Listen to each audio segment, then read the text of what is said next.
Greetings, fellow investigators, and welcome back to our video podcast, Into the Darkness, where my friends and I play the Call of Cthulhu role-playing game. I'm your host, Tom Rayleigh. Our scenario is Cold Warning. It was written by Scott D. Anielowski and updated to the 7th edition by Oscar Rios and Tim McGonigal. It's available from Golden Goblin Press. Zane Fleming is the game master, and this is episode 2. So without any further delay, our recap will be given by Stuart Lively as his character, Miles Archer. So without any further delay, let's begin our journey into the darkness. Miles? You got it, Nev. I'll get right on a summary of the case so far. February 15th, 1927. A brutal cold weather front is moving in all over the region. Cray and Archer, detective agency, are hired on to further investigate the supposed suicide of Joseph Stutton. I'm Miles Archer, and my partner, Neville Cray, have been working for years together, ferreting out at least a case a month such as this, with good success, too. We are hired on by Joseph Stutton's former shrink, Dr. Harrod. Harrod was treating Mr. Stutton since August of 1926 for severe nightmares. Then, December 20th, 1926, Joseph Stutton shot himself. None of this made any sense, as Mr. Stutton was happily married, well employed, hopeful plans for his future, a baby on the way. The doctor felt the police rushed to conclude that this was a suicide and wanted to hire us to give this a thorough investigation. We kicked off our investigation by heading to Joseph and Marilyn Stutton's home to ask Marilyn some questions. We coincidentally met up with Dr. Richard Sinclair, Marilyn's father, and Janice Roth, Marilyn's niece, as we arrived. They were both concerned for Marilyn, as the loss of her husband was not yet 2 months past. We find as well, at the Stutton's home, a renter of a room there, Aaron Stanton, an up-and-coming jazz musician curious as to the whereabouts of Marilyn as well. As we search the estate for clues to Marilyn's whereabouts, we come across several leads and determine the following. 1. Thanks to Dr. Sinclair's keen observation and personal knowledge of Joseph, the left-handed shot to Joseph's head could not have been done by Joseph, as he had lost his left hand due to a severe frostbite many years past. 2. The handwriting on the suicide note did not seem to match up to Joseph's handwriting. 3. A note concerning Joseph's brother, Stuart, and forwarding information to a hunter's lodge near the town of Hudson was found. 4. Also a receipt and a train schedule from nearby the estate to the hunting lodge as well. All seem to suggest a very recent journey to the hunting lodge. 5. Janice finds Marilyn's room to have an awful smelling stains all about the bed and nearby, but nothing else out of the ordinary. And lastly, to make matters more complicated, Aaron finds a suitcase full of money, nearing $1 million, with possible clues that organized crime might be somehow involved. As we started to deduce our next steps, Neville receives a call at the estate from a frantic Dr. Harrod. The call was cut short. We rushed as fast as we could through the bitter cold to Dr. Harrod's office. With Aaron's skill driving through the icy conditions, all 5 of us arrive, but Neville and I take the lead and go through the already open door. We were shocked to see that the entire interior to be frozen, and horrified to discover that the doctor, the man we had just earlier that day spoke to and were hired by, was frozen solid. Neville, lost in curiosity, tapped vigorously on the frozen head of the deceased Dr. Harrod, and was grotesquely surprised that the upper portion of his body then shattered. What had we gotten ourselves mixed up in? Thank you very much,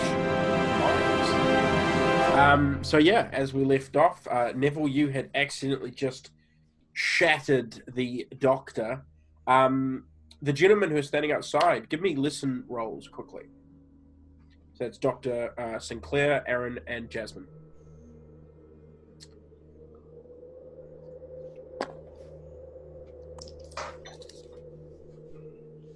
I got it. Regular. I got a 48. 7 out of 60. Okay. I failed. Well, it's okay because the other two guys, you guys hear a shattering noise. Sounds like something obviously smashes coming from upstairs. Wonder what's Dear going on God. up there. Did you hear that? You guys stay put. I'm gonna check on these guys and make sure that they're okay. So I'll enter. Cool. Give me, obviously, so you enter and everything is covered in ice. So give me a dex check just to see how you, if you keep your footing.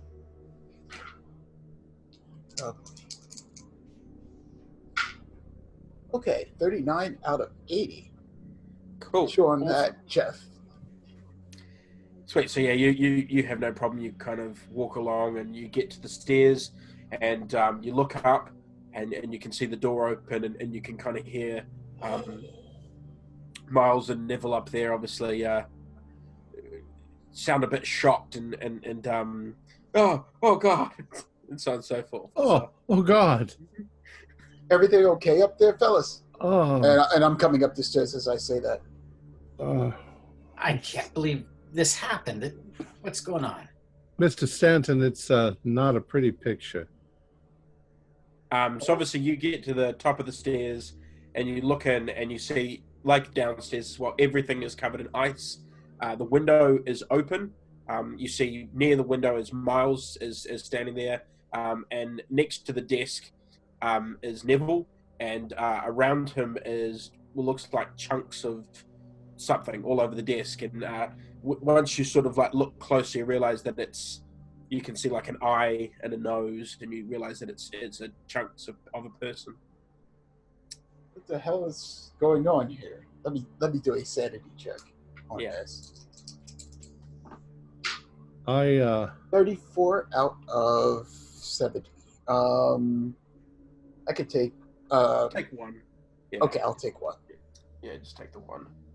What, before the shattering, what was the doctor facing the window, the open window? Yeah, the area that I went over to investigate.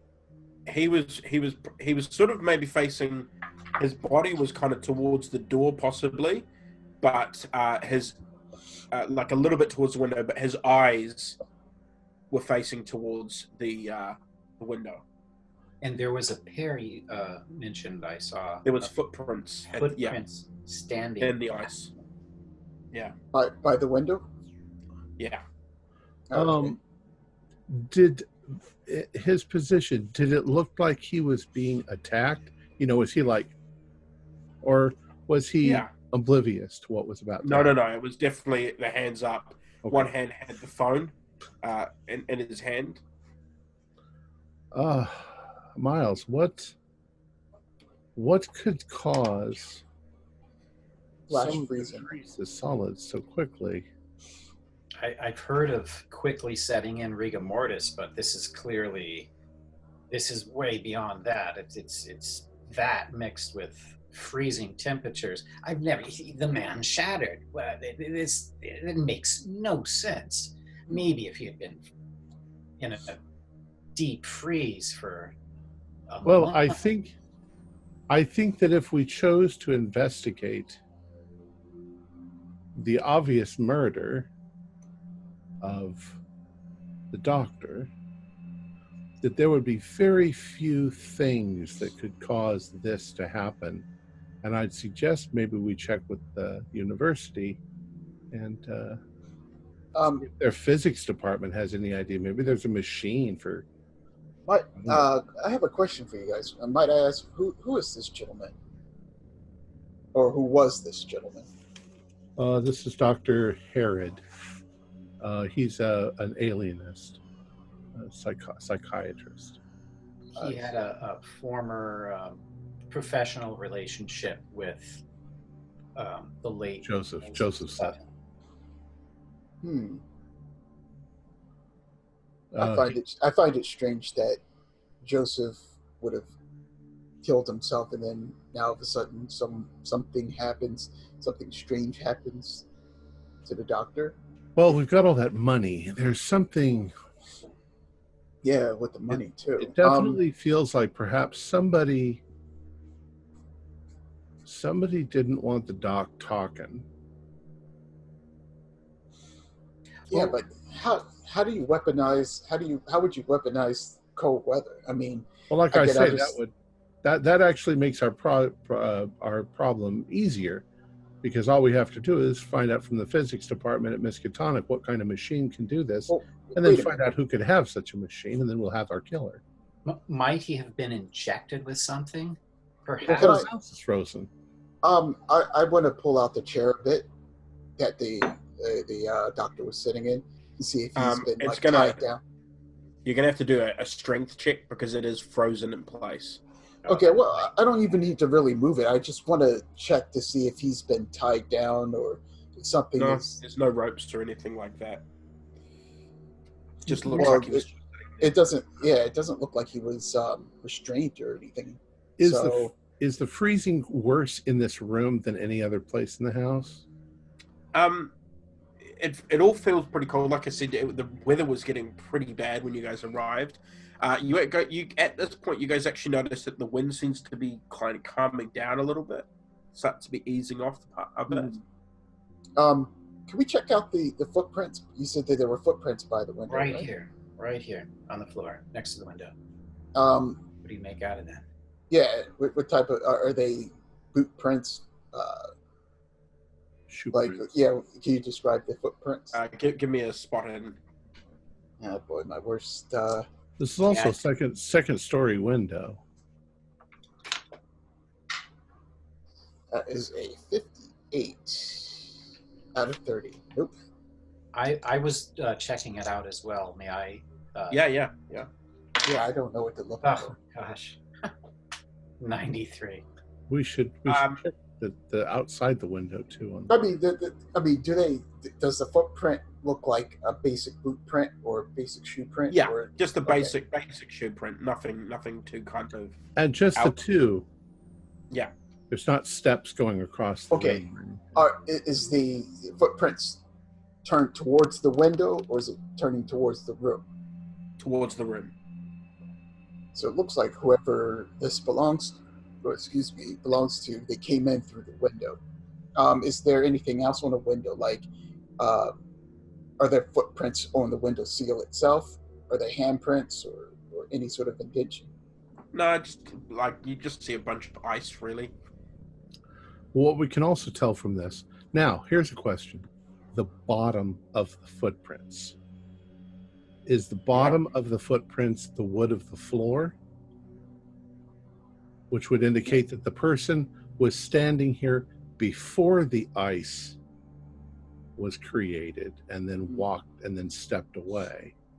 Otherwise, they'd be standing on top of the ice. Yeah, they might have made an impression in it, but... Yeah. It's probably more an impression in the ice as opposed to actually being on the floor.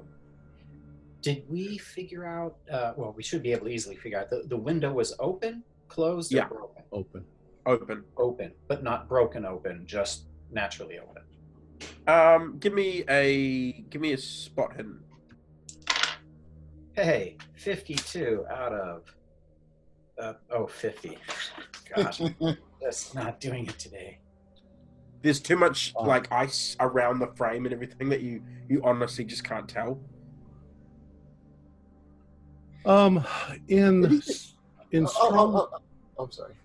In strong winds, you get something called Rhine ice. And the Rhine ice is if there's like a telephone pole or something, the ice grows this way. The wind is blowing this way, it causes the ice to grow, icicles this way.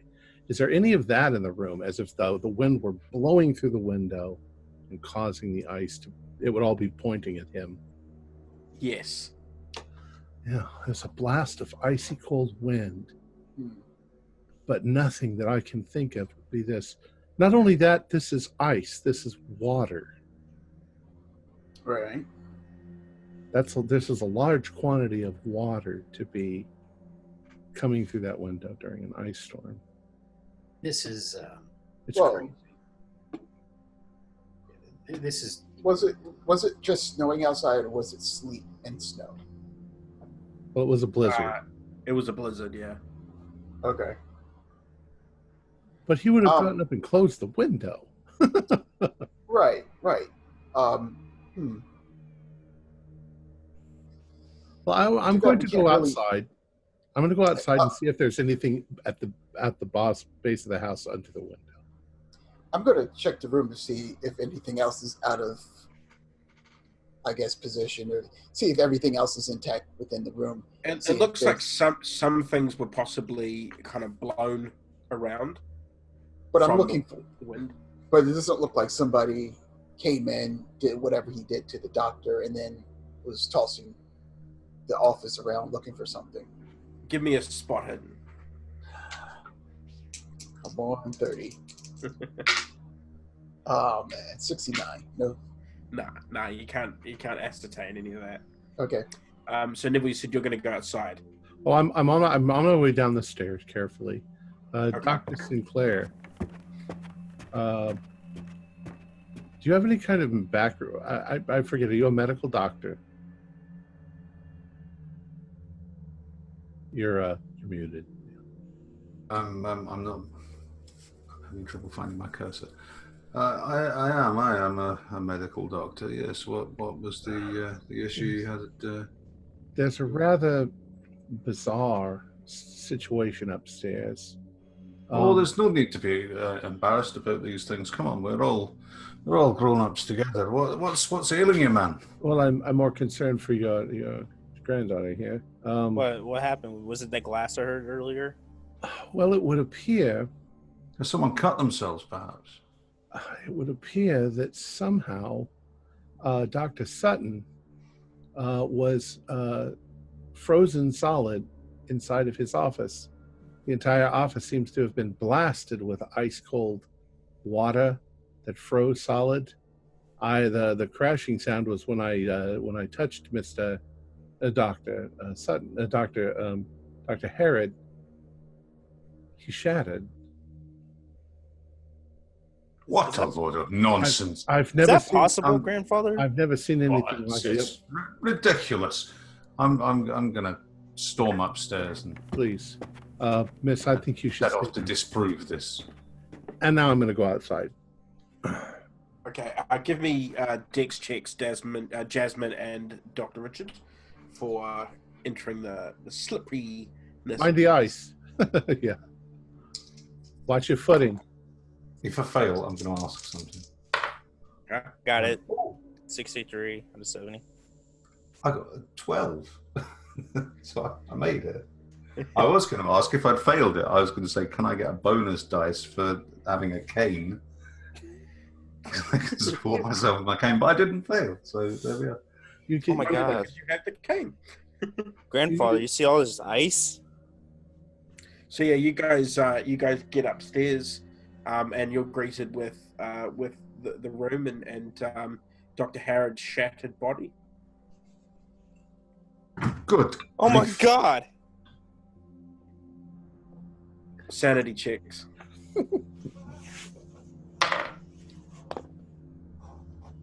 I failed.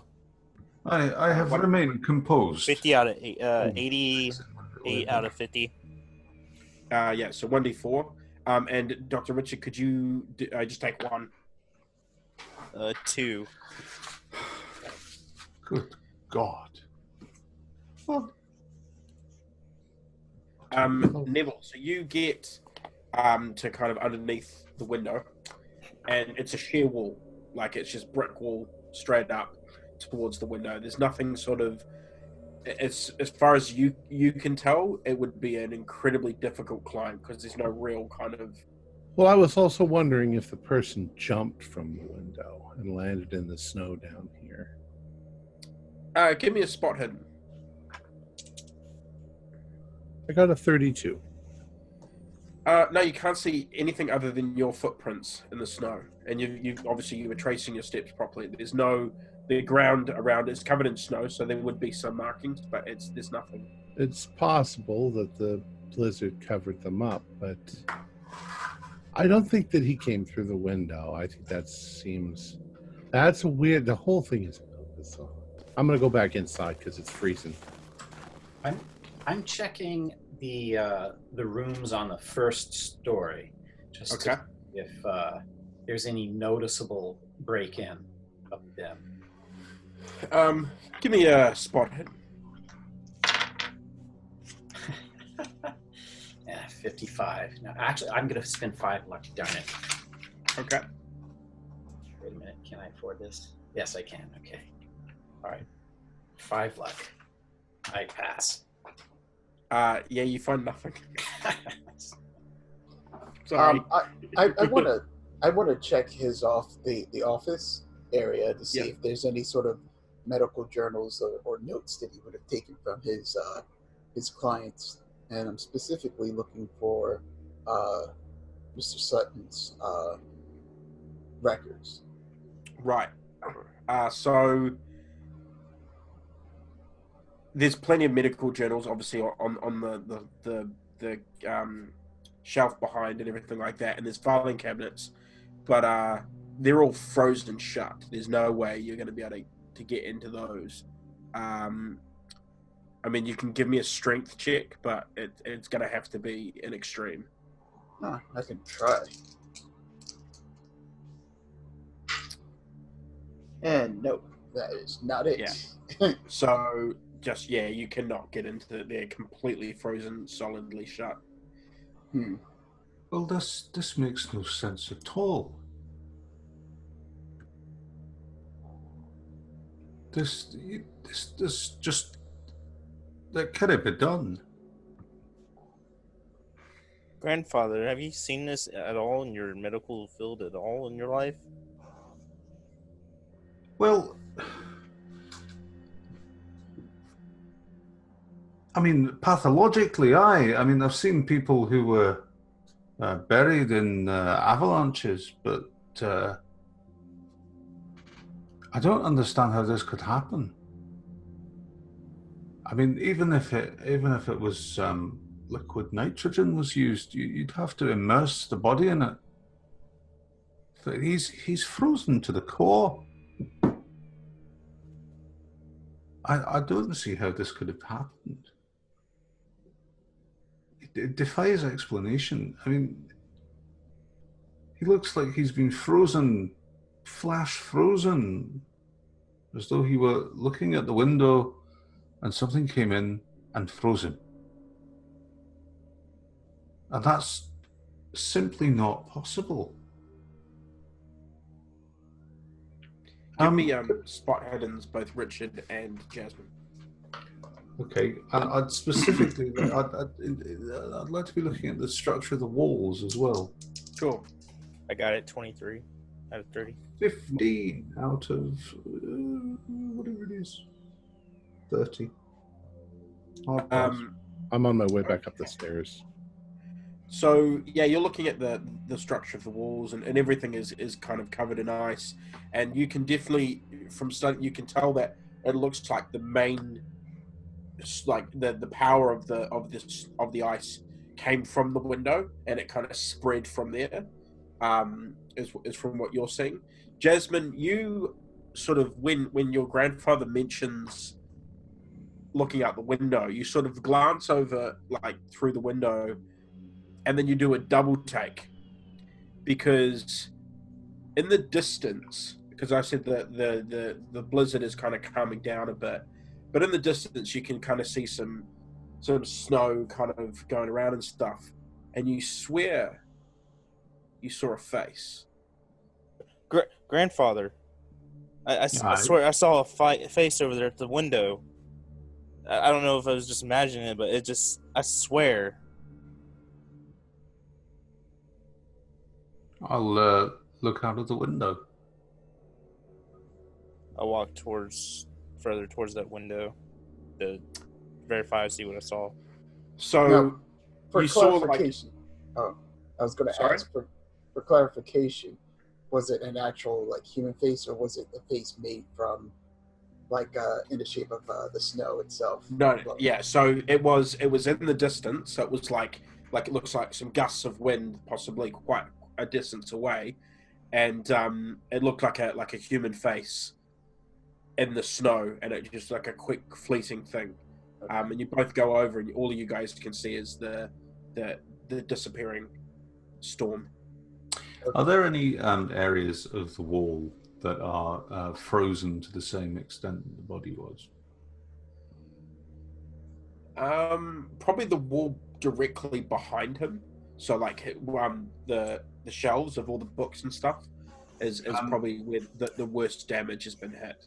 If I can, I'd like to find an exposed area of wall, wallpaper, plaster, and with the knob of my cane, just as it's frozen and brittle, just try and smash off a lump of the surface of the wall. Sure, give me a strength.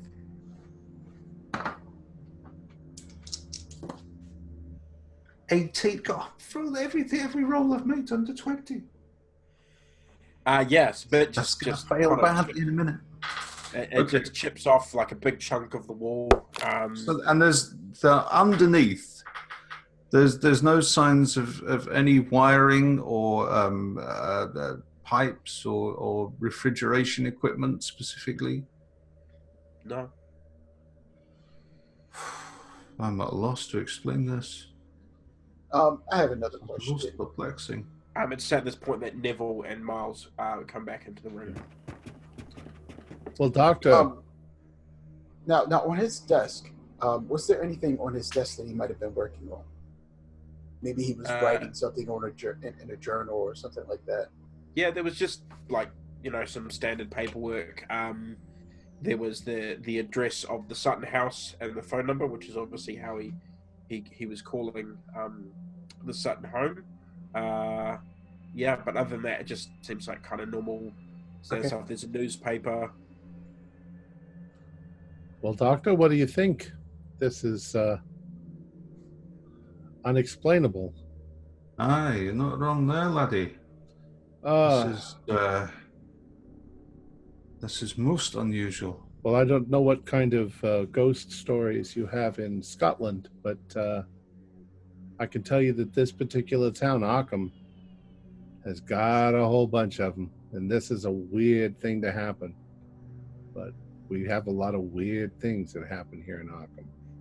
Well, the only thing I can think of, as I was just saying to my granddaughter, the only thing I can think of that could do this to a human body is liquid nitrogen. But you'd have to put someone in a drum full of it.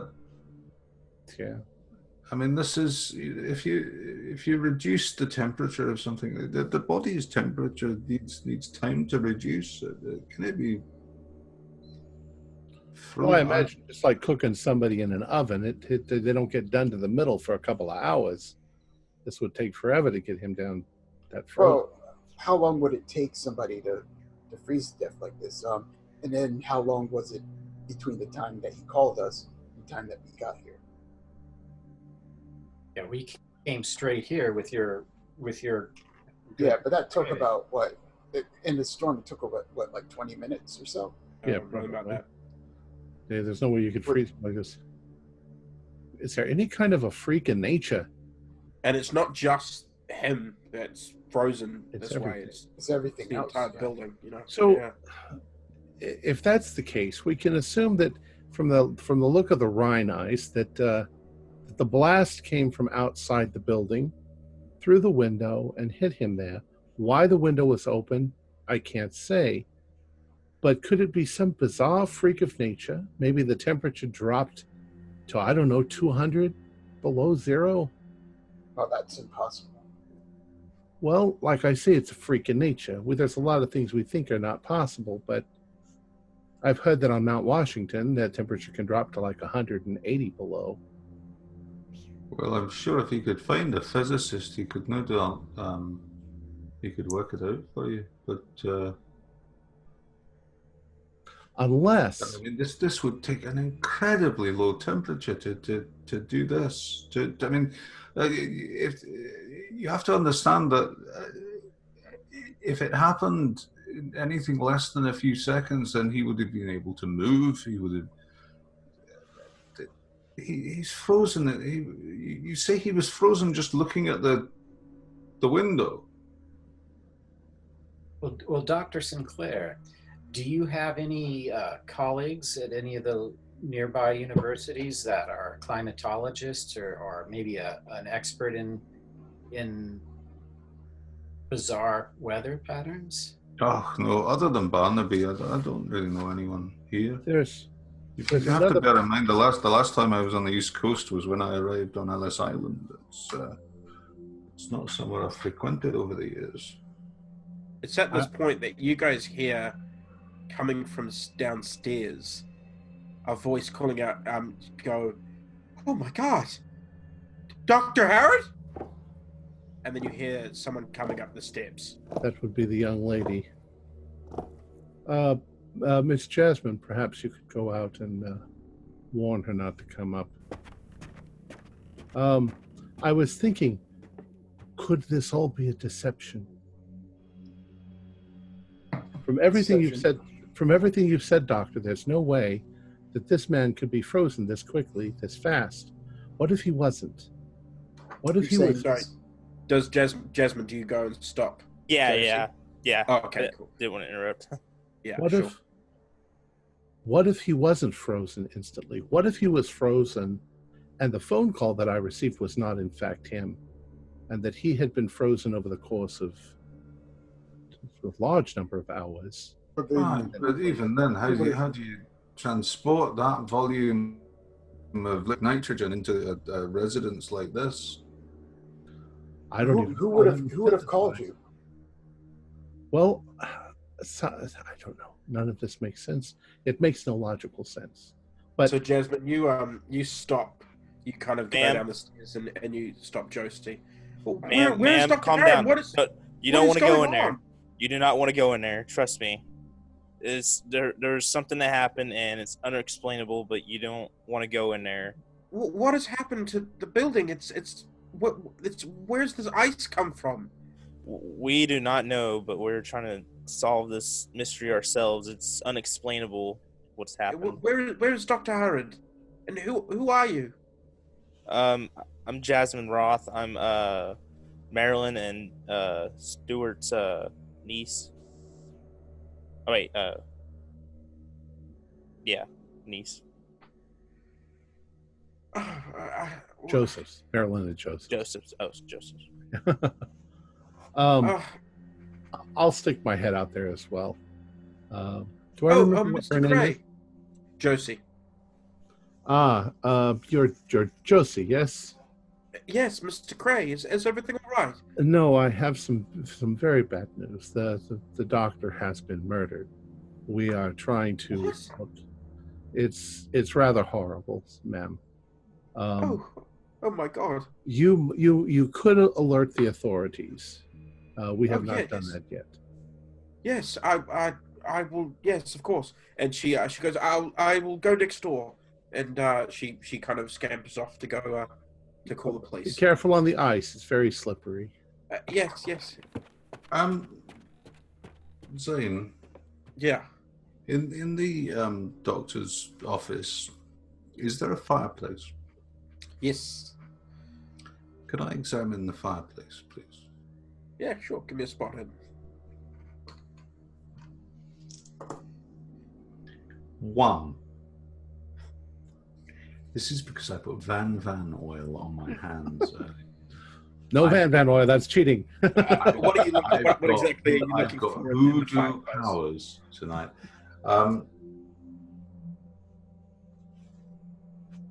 The either the coal or the wood or whatever's on the fireplace. There's coal. Does it look as though it was partially burned? And is it frozen over? It is frozen over, and it looked like yes, the fire was on, like it was lit prior to whatever happened. Hmm.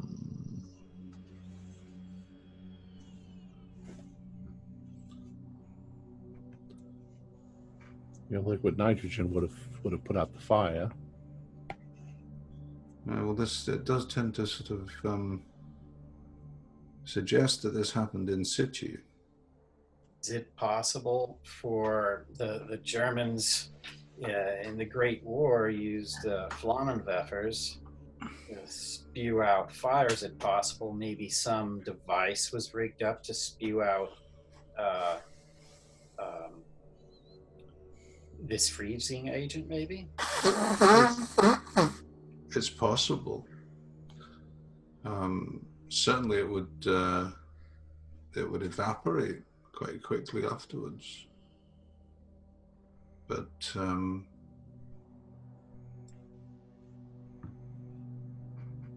how did they manage to introduce it through the window so cleanly? You need a fire engine or something. There's no evidence of anything being outside the window on the ground. The snow is 3 feet deep. And I checked a cursory check downstairs, and I didn't see any signs of break-in there. Yeah, no, there was no. The only thing you guys noticed was the front door was forced. You'll excuse me, gentlemen. I'm going to retire back downstairs. I'm really feeling the cold up here. It is quite oppressive. Yes. I'm gonna fall behind your grandfather. I'll head down there with them. If you guys want to sit in the car, I'll turn it on and turn the heat on. Thank you. The one last thing I'd like to do is, he had the time to call us. Did he have the time to write anything on a piece of paper in front of him before he got blasted? Give me a spot hidden.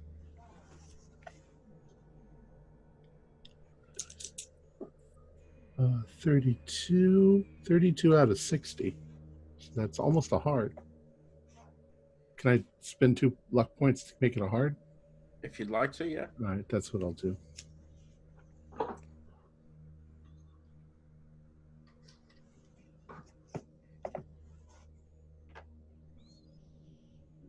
So you kind of I look at you wiping away some of the snow and stuff on the desk, trying to get a clearer image, and you can see there is something that looks like it was scrawled quite quickly, but it's a little hard to see under the ice. So you start chipping away a little bit at it, and you can make out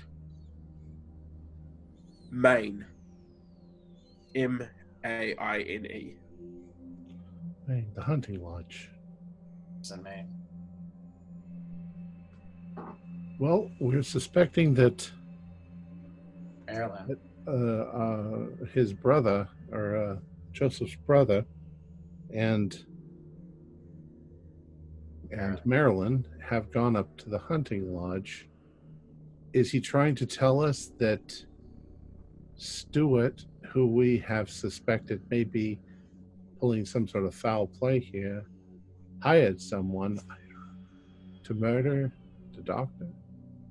Certainly, if he's in Maine, he didn't get here. Initially, we were searching for Maryland, and all leads pointed to that hunting lodge. Well, wasn't the note, the address of the hunting lodge? That's all on Stewart's paper, his stationery. Yeah, the forwarding information, the general store. I believe they had a phone number for the general store across from it. And I lean towards Archer, and I'm like, quite honestly, I have a funny feeling that that the other Mr. Sutton is comforting the Maryland. I think there may have been something going on there. I wonder whose baby that was then, maybe. Oh, I didn't even think of that. But, wow. You just added another big log onto the fire there. That might be what this is all about. Maybe Joseph found out something. Why leave the bag of money? Give me an idea roll, both of you. Golly. 44. 92. Yeah, that's almost a half. Okay. It's been So you also remember that the next train to Maine is tomorrow afternoon. yeah. Well, today afternoon, because it's past midnight, technically. So I kind of want to be on that train because if Marilyn is in danger, Right. time is wasting. However, I feel odd about leaving this mystery that's now unveiled itself as well. We've got two big question marks here. Well, the police will be here very shortly, and they the can next train to Maine is in 3 days. say that again. You also know the next train to Maine after this one it's 3 days after that. No, we don't want to wait that long. I think time is of the essence. She could be in danger. I agree. What I think is that we inform the police as to what's going on here. See if their forensic gentleman can solve what the hell did this. And we will tell them that we need to go north to Maine in order to find out the rest of this. I think the train is our only option. I don't think we can drive, not in this weather.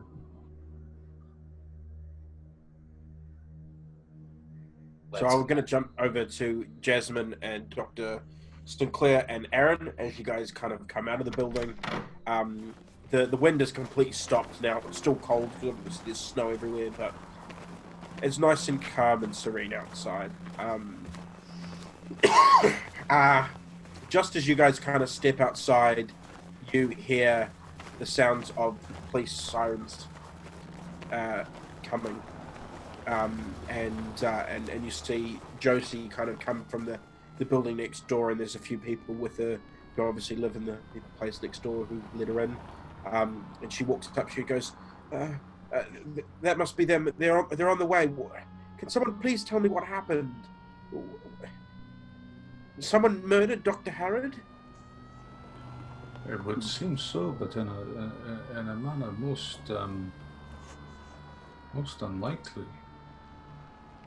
Oh, that poor man.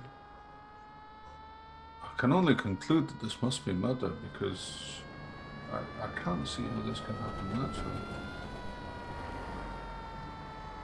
So by this point, the police cars have obviously pulled up, and a few men jump out, and they come up, and we understand there's been a murder. Yes, Well, sir. that's for you to ascertain, I think. And I'm sure they ask us who we are, and we give them all. Yeah. Probably So know who we are. To jump along a little bit. Basically, yeah, so forth. They kind of come in, they question all of you guys, ask for your names and forwarding addresses and things like that. They obviously go up and inspect the scene, and a few of the younger police officers come back down the stairs and run out into the street and throw up. Obviously, they're new to the force, and eventually the police are just as baffled as you guys. They have no reason to believe that you guys were able, they have no idea how this is possible. They're even, to be honest, not that sure they can call it murder because they can't feasibly think of a way that someone could do this. I give them my theories about possibly an industrial machine of some sort being, they should check with the university. They sort of give you a bit of a weird look and then shrug and go, yeah, we'll look into that. You folks got places to stay tonight? We are probably going to be taking a train to Maine later this morning. Okay. No problem. Got a forwarding address we can contact you if we need you? Well, we give them our office. Yeah. And everything. Sure. Cool. So this whole time, obviously, can you all of you give me spot hiddens? 8. 9. 53.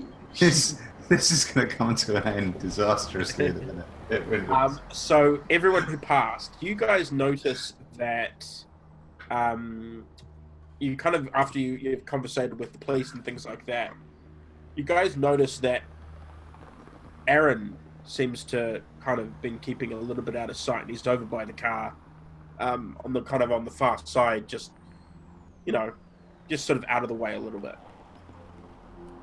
I walk Hey. over. Yeah, I'm gonna walk over as well. Hey, Aaron. Is everything all right, man? Yeah, I don't know. I'm just a little. It's just I'm stammering over my words, just kind of thinking about the scene upstairs. Although I might have seemed like I was cool and collected up there around the guys, I was trying to sort of go off into, on my own to sort of, release that tension, basically. Aaron. And then so yeah, you say that, and then I'm like, oh yeah, I'm okay. Yeah, I just never seen anything like that. Arkham. Living in Arkham is, well, you've been here before. You've lived here. You know how it is here. You just never get used to it.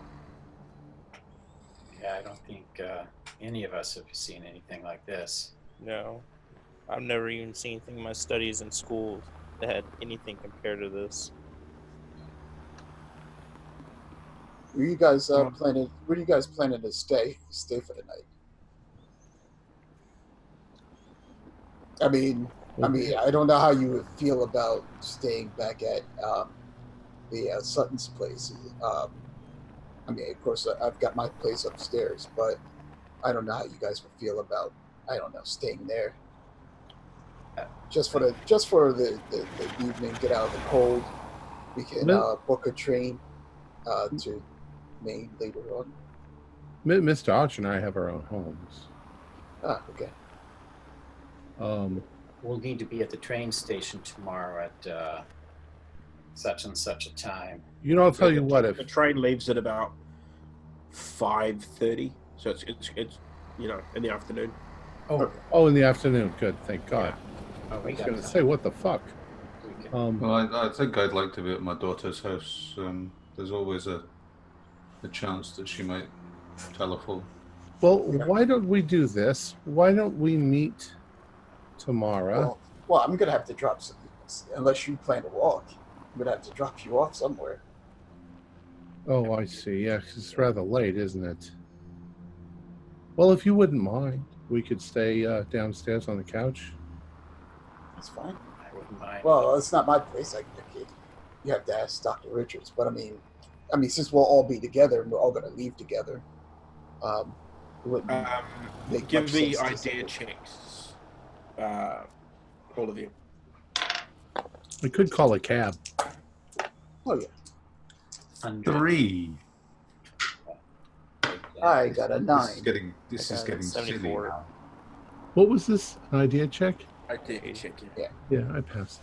Regular pass. Cool. See, you kind of touched on it a little bit, Neville. You guys probably think it's best to have a good night's sleep, and just meet at the train station,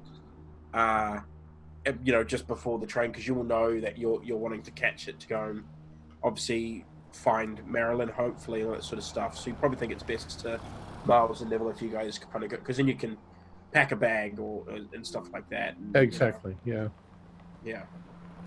So I assume the three of you will go back to the Sutton home, and we'll go to our own respective homes. Yeah. And All right. do you want to meet tomorrow for lunch, perhaps at Maestro's or something like that? Yeah, it's close to the station, right? Yeah, it's actually Yeah, okay. Well, so the train doesn't leave till 5. So Right. I'll still have to drop you guys off unless you guys are taking a cab. Well, I don't think a taxi is going to be running in this, but I don't mind. Well, how far do you live? No, not far. I mean, Okay. it's not that big of a town. I'll hop in. I'll take you guys. All right. Thank you. Yep. Cool. So, like I said, the weather actually calmed down quite a bit. So, Aaron, you don't have any problem driving Neville and Miles over, to their, where they are staying. You drop them off and let them go. Yes, Neville, did you have something to What say? time is it that all this is happening? This is past midnight, so this is like 1 o'clock in the morning, like almost 2. How do I reach you guys in the morning? We got cards. We'll give you our cards with our business. Okay. And I look at everybody and go, wait a second. What was the lady doing at the house at past midnight? Just showing up. Doesn't she live in the building? I don't know, does she? You did, Miles, when you were looking around downstairs, you did find like a little kind of maybe flat down the bottom, potentially. Oh, well, maybe she's like a live-in maid then. Yeah, that's what I guessed. Probably she heard commotion or something, checks in on Dr. Harrod from time to time. We should have asked her that. I'm sure the police will. Perhaps she went out shopping in the evening and was coming back, and Dr. Harrod was attacked while she was out. Okay, that makes sense. All right. Loose end tied up. So yeah, he drops them off, and then Aaron drives Jasmine and Dr. Richard himself home. As you guys get out of the car and make your way up onto the front porch, you guys unfortunately notice that the door is kicked in. Grandfather, you see that? Good God, what kind of a town is this?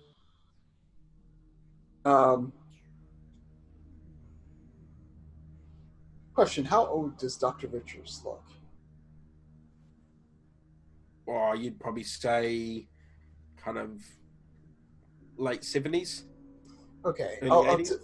I'll tell them to hang back for a moment as I go in. I don't have a weapon either, but I'll look for the closest thing, like a stick or something. I'm holding my stick up in a threatening manner. I dig into my purse and I pull out my 25 Derringer. Derringer, yeah. I got She this. called it a Deringer. Yeah. So yeah, as you guys enter, the place is trashed. Like everything is, the place is ransacked. Everything has been smashed. All the sheets have been pulled off. Windows have been smashed. Just everything has been torn apart. Oh dear God. I'm going to quickly run out of there and then run up to my flat to see if somebody broke in there. Yeah.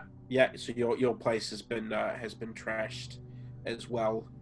Everything's been kind of torn and thrown apart. Hey, grandfather, what about that money? The money that was we left here. Oh, hi, in the basement. Let's shall we check on that? Yeah, we can. Be careful, they might still be in here. Okay.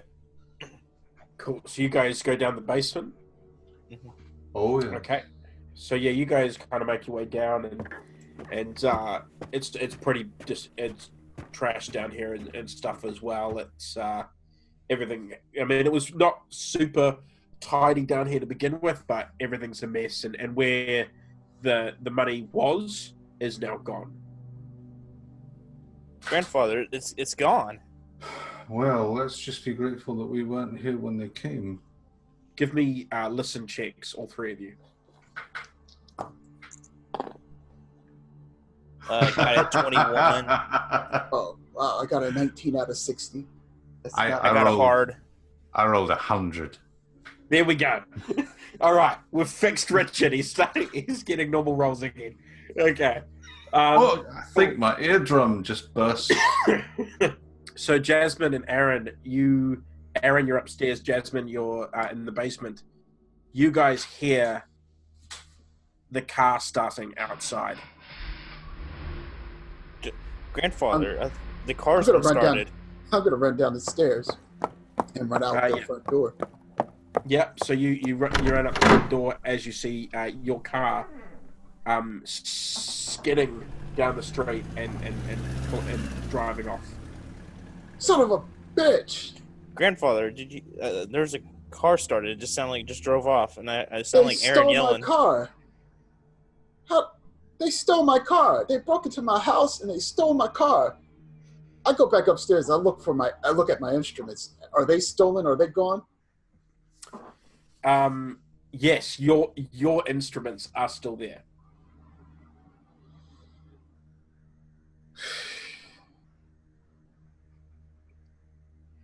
I'm gonna go downstairs. I'm gonna sit on a chair and I'm like, they broke into my house. They tore up my house, but at least my instruments are still in one piece. It looks like there's actually, if you're looking around, a lot like the silver candlesticks and all that sort of stuff. Doesn't look like anything's necessarily been taken, other than the big wad of the big bag of money.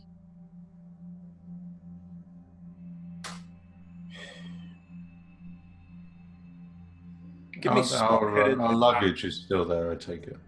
Yes, yeah. Give me spot hiddens, Jasmine, Aaron, and Richard. We're still. Nope. 93. I got a 35. I got a 35 out of 30. Can I spend some luck on that? You sure can. All right. So that's a pass. I spent 5 to get 35. On the when you're looking at the front door, you can see some blood. Looks like there's some blood just kind of in the doorway.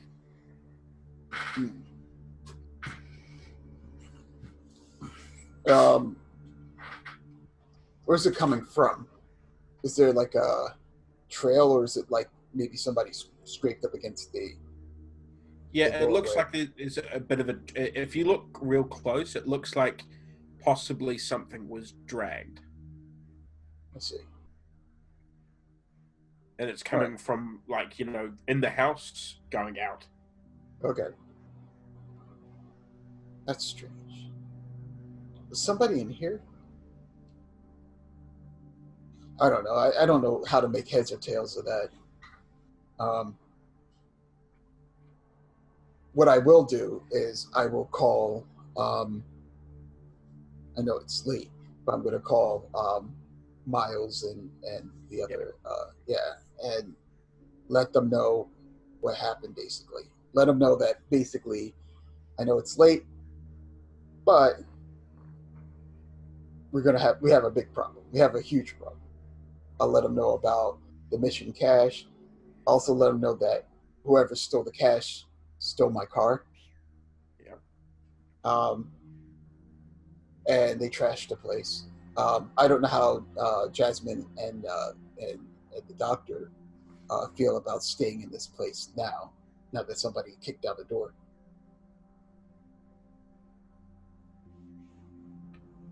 It's not too welcoming, is it? Yeah. Uh-huh.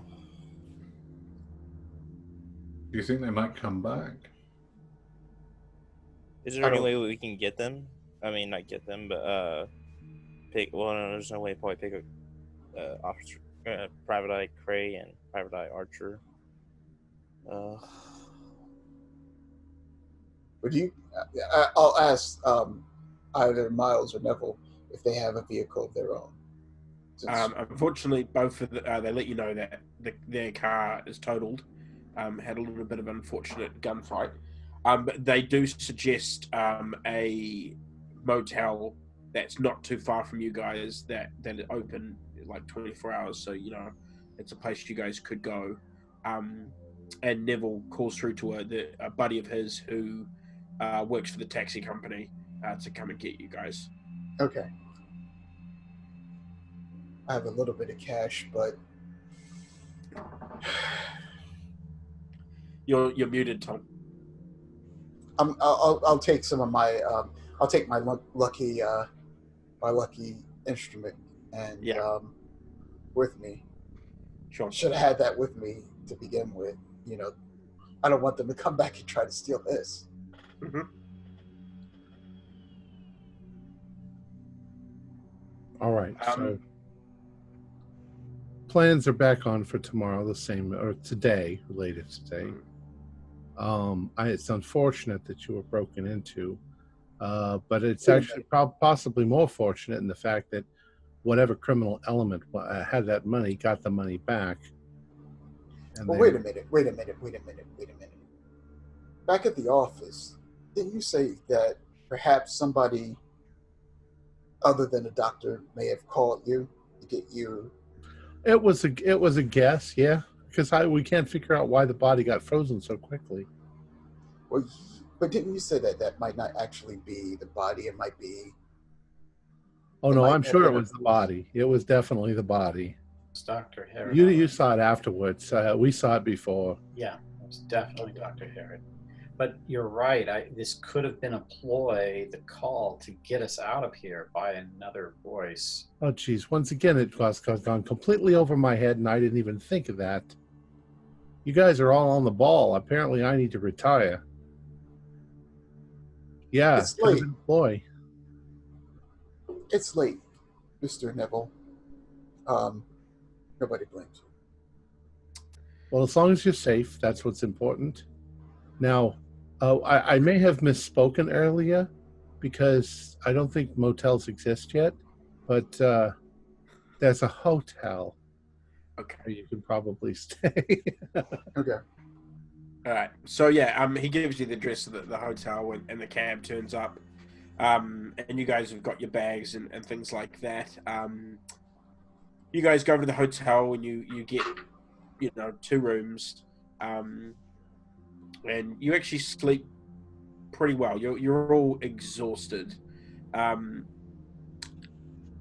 next morning, Richard and Jasmine, you wake up and there's a piece of paper. There's a note that has been slid under the door, and when you open it, it says, "Had to run out to do some errands. I will meet you at the train station. Signed, Aaron." So, yeah. What would you? You guys have plans to meet Neville and Miles for lunch. What would you guys like to do? Beforehand, I'm going to clean my gun. Yeah. Make sure I've got ammo.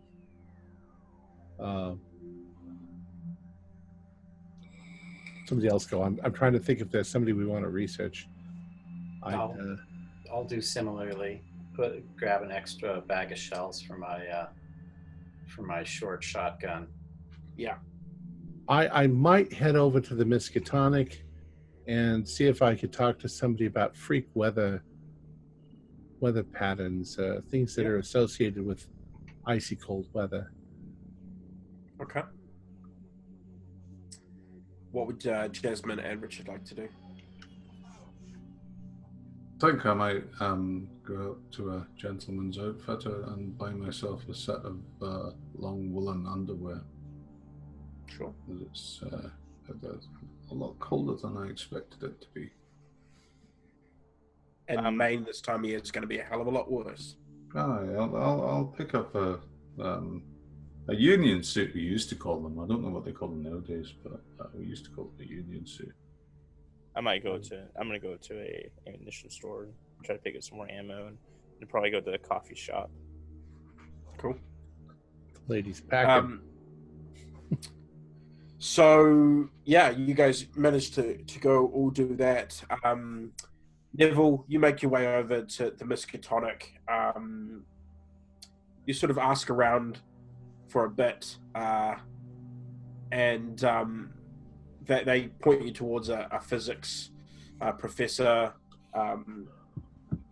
Professor Klein, and he kind of, you tell him about the situation, and he sort of laughs at you, and he goes, "You're a bit early for April Fools." No, not at all. No, it's quite strange. You'll see there'll be a police documentation on it. I can't think of anything that would cause such a thing. Well, it's simply just not possible. I mean, well, you say you spoke to the man earlier that day. I spoke to the man about 20 minutes prior on the phone. Well, then there's no possible way for him to freeze to the point where a touch would shatter his entire body. It doesn't seem possible. If I hadn't seen it with my own eyes, I wouldn't have believed it. I still don't believe it, but Well, let me have a think. Here, take my card. If I think of anything, I'll be in touch. I'll let you know. can you think of any other departments in the university that might have anything to do with weather? There was actually brine ice inside the room. Well, possibly our librarian, Professor Armitage. He might be able to assist in some way, but unfortunately he's out of town at the moment. Look, as I said, I will let you know. All right, thank you very much. Here's my card. We're hoping we can. It's going to go down in the books as a strange one. Just another Arkham Strange happening. Yes, well, we've got plenty of those, don't we? Well, let's hope it's not the witches coming back, from Salem, getting their revenge finally. So as you guys, obviously you leave, and it's around about this time you guys are all making your way to Maestro's, and you kind of all, Dr. Richard, Miles, and Jasmine, you guys get there before everyone else, and you go in and you get a table, and you explain that there's a few more people coming. As you guys are entering, so you notice there's a beautiful red-headed woman with piercing green eyes who gets up from a table a little further down, and she leaves out the front of the restaurant. But as she walks past, she accidentally bumps into your chair, Jasmine. And she goes, "Oh, I'm so sorry." Oh, it's quite all right. You're fine. So comes of me. I do apologize. And she continues on. So you guys are going to think, Neville, as you're coming in, this woman in green, she is coming out of the restaurant. Give me a spot hidden. Sure. I'll hold the door for her. 59 out of 60, so I just barely passed. You do a bit of a double take. You kind of can't place it, but there's something familiar about this woman. At first glance, you think, I know her. But then when you kind of give her a harder look, you can't, you're like, oh, maybe I don't, but it's just something odd. And she looks up and smiles at you and things. And afternoon. Have a nice day. And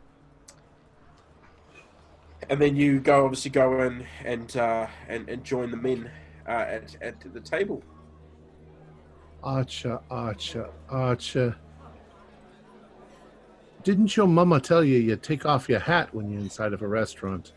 It's cold. It's cold in here. It's not cold in here. Don't be a pussy. So you're all here. Good. I talked to the people at the university. They tell me that there's nothing that they can think of on Earth that could cause this kind of freezing. What happened to Mick? He stepped out. He had to go to the restroom. So I the old Sherlock Holmes thing. If you've eliminated all of the possibilities, the possibilities left. You've read it, haven't you? Yeah. No.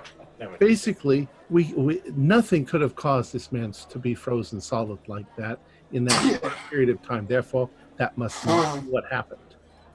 Something else happened, and we just haven't uncovered it yet.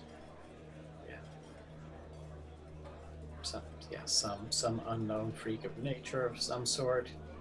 So we've got a couple of hours if you want to play around with trying to figure it out, but I think you've set our highest priorities to get up there to Maine and make sure that Mrs. Sutton's okay. I agree. She's still alive and missing. She may be in danger, so that should be our priority. And all clues point to the hunting lodge, or at least most. So I think that should be our goal number one. Welcome back, Dr. Sinclair, from the restroom. Did you wash your hands? Aye. Of course you did. You're a doctor. You know all about that, don't you? I'll have had my wee. So obviously you guys served your food and you have your fill, and then you make your way over to the train station.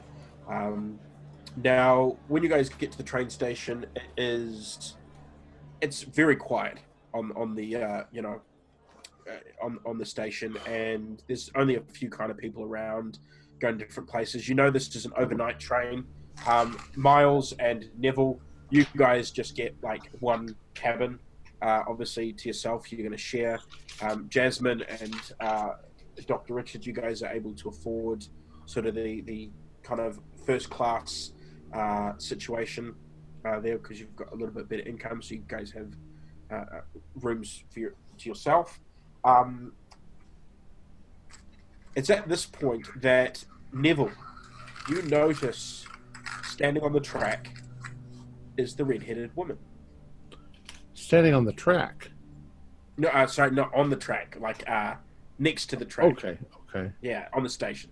Aye, on the platform we call that, laddie. Yeah, the platform, yes. That's what we call that. Well, that's an interesting coincidence. I'll walk over to her. Excuse me, miss. Oh, hello. Hello. I just thought that it was an interesting coincidence that we both happened to be catching the train today. I saw you at the restaurant earlier. I held the door for you. Oh, yes. Maestro's. It's the best in town. I always eat there. Yeah. Neville Cray, by the way. O'Connor. What do you do for a living, Miss O'Connor? I'm a makeup artist. Really? That's a very interesting thing. I'm a private investigator. Oh, how fascinating. Where are you heading? Up to... I'm heading back to New York. We're going all the way up to... Wait a second.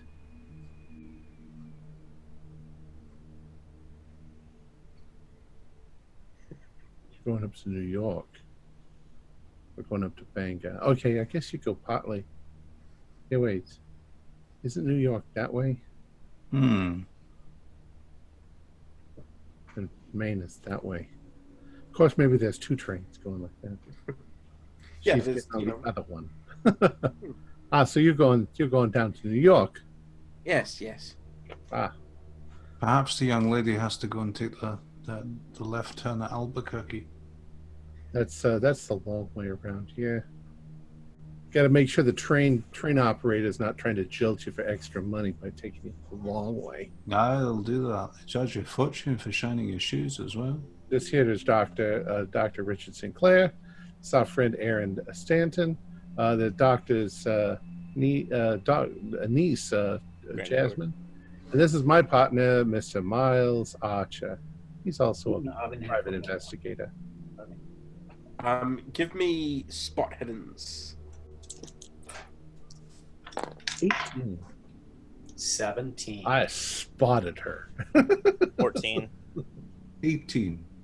Yeah, so all of I you got it guys, hard. you guys all get this feeling like it. You just can't place it, but there's something oddly familiar about this woman. Like maybe you've seen her in the pictures before or something like that. Yeah, I'll probably say, I can't help but say you're a very striking looking woman.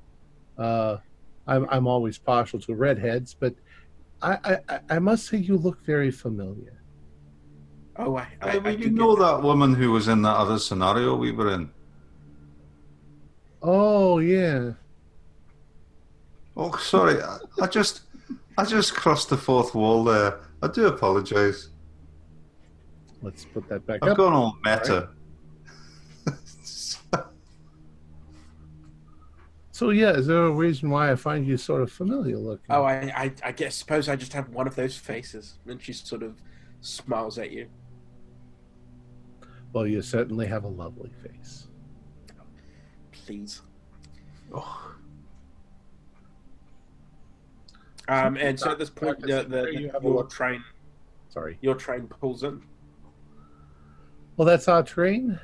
If you're finished with your courting, Mr. Cray, we've a train to catch. Very nice to meet you, Miss O'Connor. Is it? Yes. All right. So we go get on our train.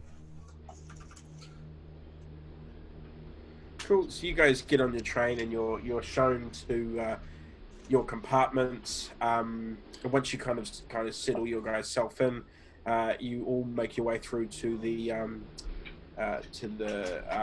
food. What do they call that? The dining car. Yeah, the dining car. So you guys make your way through the dining car, and as you guys all enter, you guys see Aaron sitting at one of the tables, and he waves you over.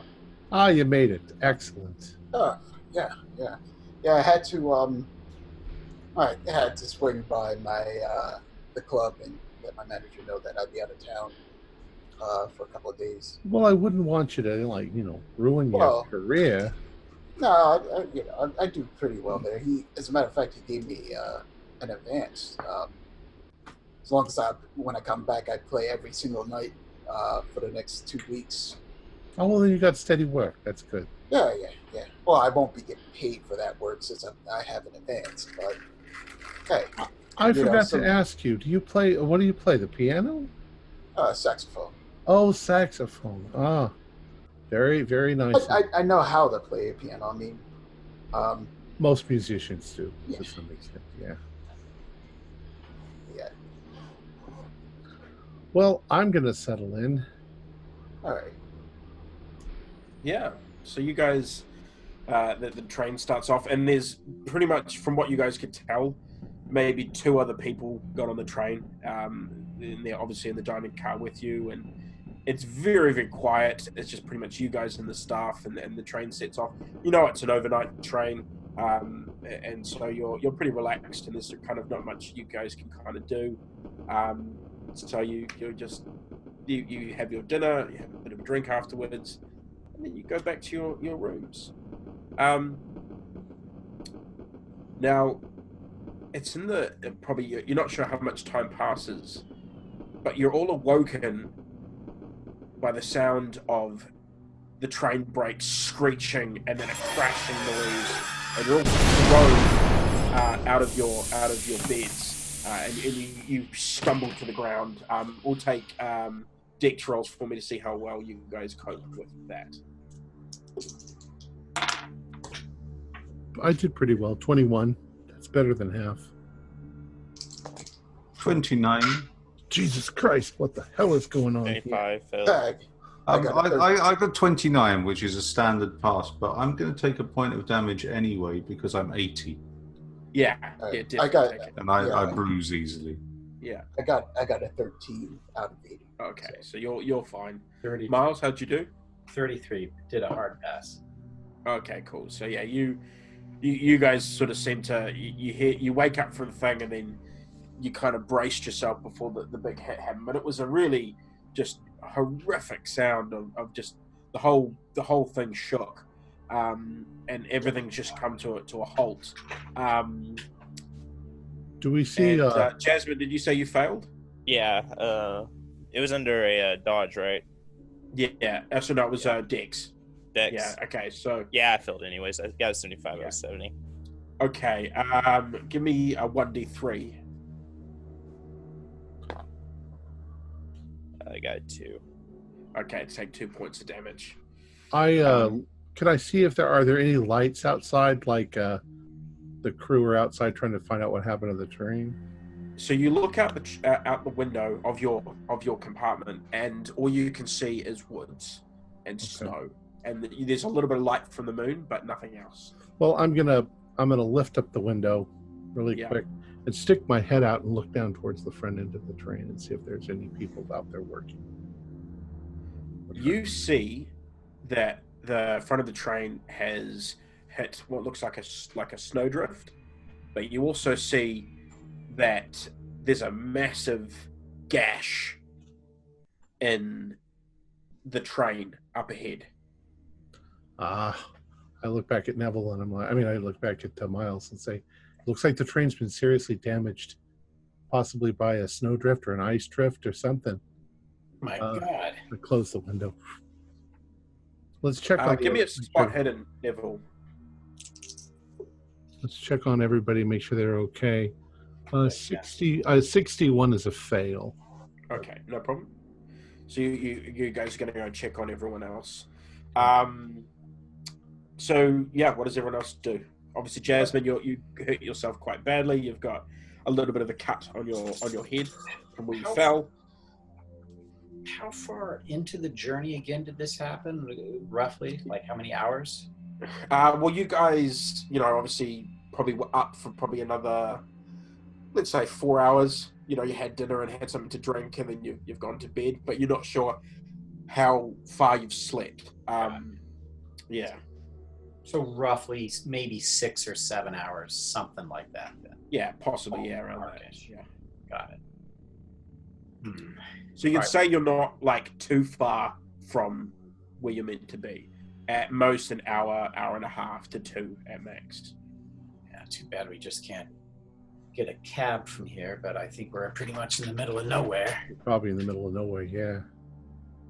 All right, well, I'll go back and check on the doctor and Cool. So from where you and Neville were, you guys were kind of at the kind of the back end of the train. Then there was the dining car, and then the first class section where Dr. Richard and Jasmine and things are. I'm going to ask a porter what he thinks. Does he think that the train hit something? When you go out, you can't find a porter. I'm going to walk up to the front end of the train, see what the hell's going on. Cool. So as you make your way through, the first thing you notice is as you and Miles are making your way up, you obviously see Richard and Jasmine coming, and Aaron and or stuff. They're there, but you can't see anyone else on the train. You get up to where you saw the kind of the big dent and gash in the train, and give me a listen. 68. Oh, that's a fail. All you can hear is the wind. The wind is picked up, and you can hear it like when wind blows through a bottle or like a small crack or something like that, and it just kind of amplifies. That's what you're hearing. Would I be in the vicinity as well to try, or am I too far? Yeah, sure. Yeah. All of you guys can do a listen roll. Oh, now there's a glorious fail. Well, actually, while they're doing that, I'm otherwise preoccupied because having seen that Jasmine has injured her head, I'm going to apply some first aid to that. Cool. Give me a first aid roll. Ooh, 14 out of 60. Cool. So yeah, you can regain 1 hit point there, Jasmine. Is anyone else injured? No, I think it was just you. Took a hit. Oh, you okay, grandfather? Thanks, by the way. I'm a little bruised, but... Did you pass that listen, Miles? I got a 16. So you were preoccupied with the first aid. It was Miles. Oh, okay. Yeah, so you guys can just hear the wind coming from beyond. From beyond. What's the temperature like? Is the power off? Are we getting colder? Yeah. The power's off. It seems pretty cold, pretty chilly. So we're seeing no staff at all from the train. No. It's like it's been abandoned.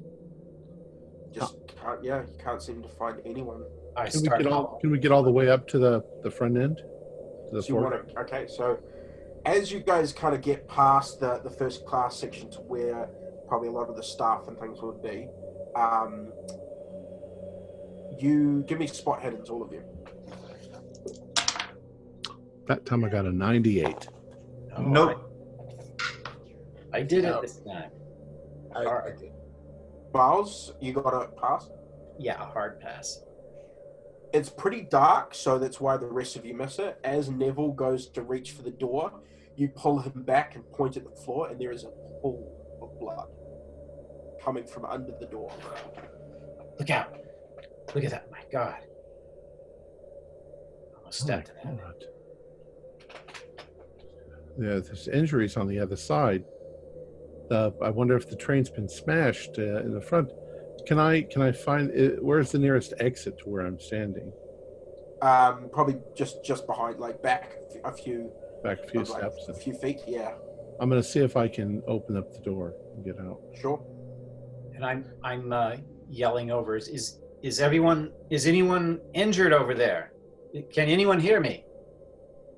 At that, all of you hear a death howl coming from behind the door.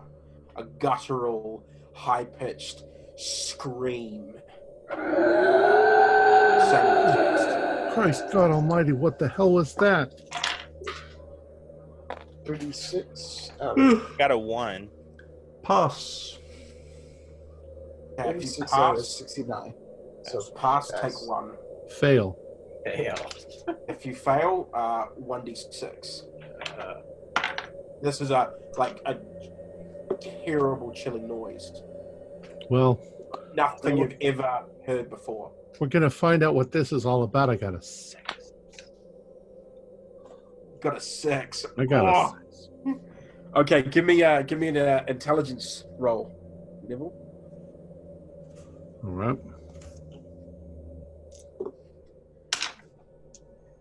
Pass. Uh-oh. All right. Want to roll a 1? You know, what is it? 1d8? Yeah. Yeah. See what happens?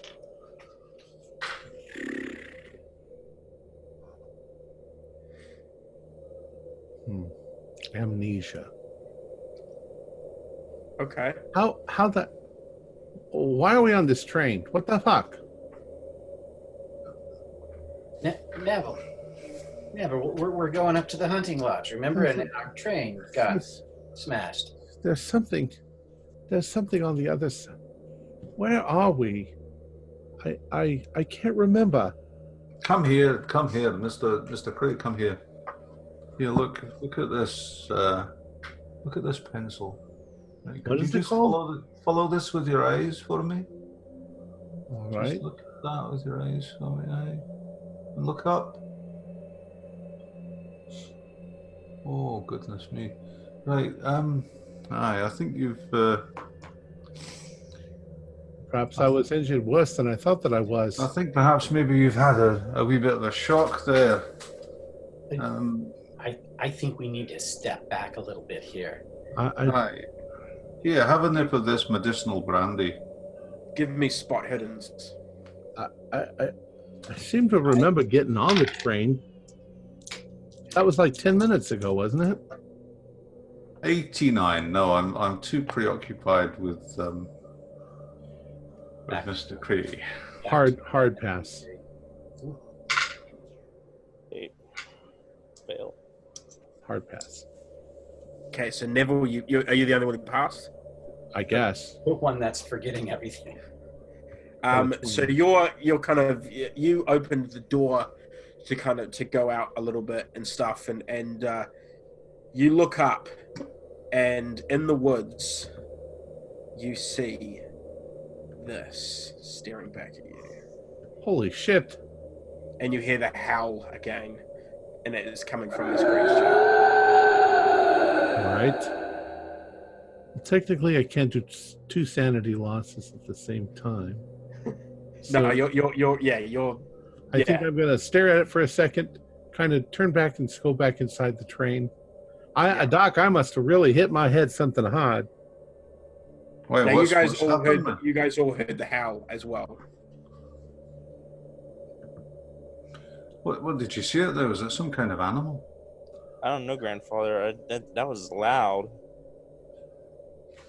I've never heard anything like that before. Yeah, that did not sound like a friendly creature out there. I'd stay inside the train. I think it was a deer or an elk or an antelope of some sort. I'm having trouble remembering anything. I've It could be, you know. I mean, I remember when I was a boy that the deer can make some awfully strange noises, but As you guys are discussing, noise like that. there's an almighty bang against that door where the blood was coming from. Okay, I draw my piece. Yeah. I'm gonna draw mine too. I've got one too. Well, I purchased one earlier, so. I retired I to felt kind of bad respectful when distance the little behind girl- them. I felt kind of bad when the little girl pulled out a gun and all I had was a stick in my hand. Let's back away from the door. All right, I've got my gun out as well. And there's another bang. And the door sort of shudders a bit more on its hinges. Back up. Yeah. Take a couple steps back, retire 10 paces if possible. Cool. So who was in the back? It was Richard. So yeah, you kind of hit the next connecting door that's behind you guys. And there's another bang. And through the hole appears the creature that Neville saw. That ain't no God. fucking deer. Blood God. dripping from its face. Jasmine, give me a history check. I got a extreme 7. You know from your studies and into Native American history and so on and so forth, you cannot believe it, but this is a Wendigo. That's a Wendigo. What the hell is that? I'm just firing my gun. And What did you- it's from- coming from you guys. So Did you say Wendigo? Yeah, it's from the Navajo tribe. Oh, Wendigo? We go now. Let's get the hell out of here.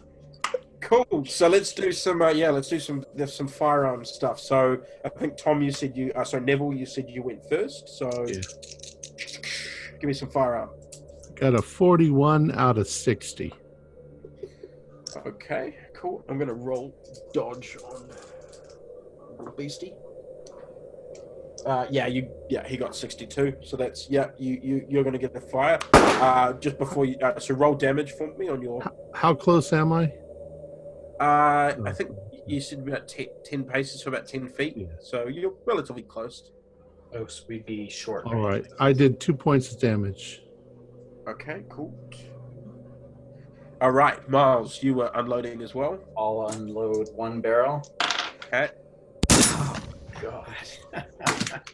I miss drastically. 88 out of 50. Unfortunately, Neville, when he fired, it was right by your head, so that the sound of his kind of threw you off a bit, so you ended up shooting the ceiling.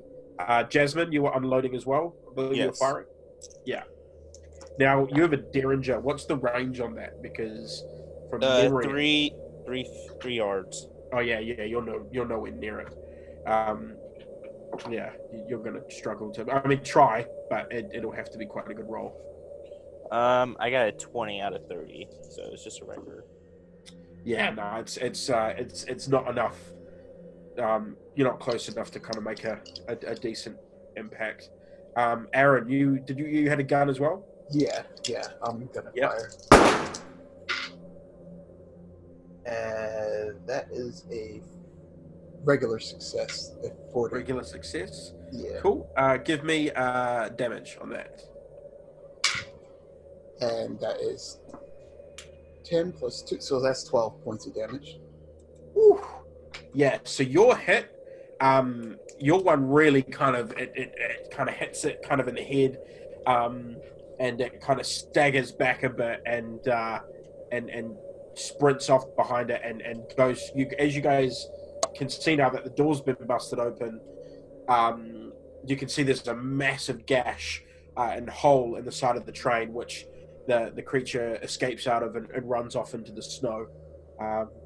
And you can see through the open door the big gash in the wall, and there's just blood everywhere. And you can see what looks like uniforms of the train staff. It's murdered them all. That thing killed them all. Good God in heaven. So that's sanity God. checks from everyone who just had that happen. Well, What do you need? I'm still suffering my memory loss. What are we rolling? Sanity passed. checks. With the 40.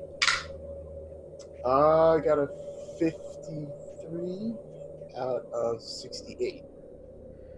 Cool. So a pass, I'm going to say it is going to be a 1d4 plus 1. That's a pass. Ouch. Crikey. A fail is a 1d6 plus 1. Alright, that's 3. What was it passing again? Added with the 4? 1d4 plus 1 if you passed. That's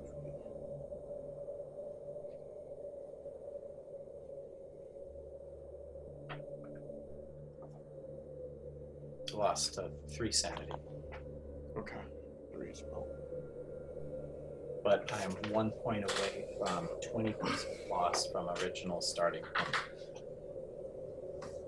And you guys are, I mean, all of you're shaken. Like, this was just insane. The creature was like a mix of, like, you could see a man in there somewhere. It was like remnants of a humanoid face with like these big elk horns and then just teeth and just, yeah, the image just chilled you to the bone. And Jasmine, obviously, you know, you believed Wendigos were just myths, legends. Now you've actually come face to face with one. And Maine, the area is known for Native American history and stuff like that, so you were aware of that, but this is just beyond anything that you were kind of prepared to see. And the same for you, Dr. Sinclair. Nothing in your time as a doctor has prepared you for what just happened. Good God in heaven. Is the thing still sticking its head inside?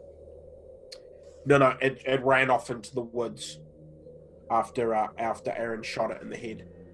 Jasmine, you mentioned that you mentioned a name or something, like you recognized it, but what do you think it was? It looked exactly like a Wendigo. That's from more of the northern tribes and stuff, but it's also been shown to be in the Navajo tribe as well. My God. What do you know about the Wendigos? As much as I know, they used to be humans who feast upon human flesh as cannibals. That's disgusting. Yeah, they gave up their souls to the devil or whatever spiritual entity within the tribe. There's numerous stories, but the most I know of are the Penobscot tribe. But they would give up their soul, and once they give up their soul, that inhabits them to be able to eat the human flesh and live longer than most human lifespans. Dear God. Would they have any other abilities besides just looking ugly? Regeneration, super strength, and possibility of really speedy and really fast at running. But no weather control? I don't know anything about weather control. I just know they're really good at mimicking voices, and as well as pretty avid hunters. What are we going to do? I mean, right now the train is just sitting here.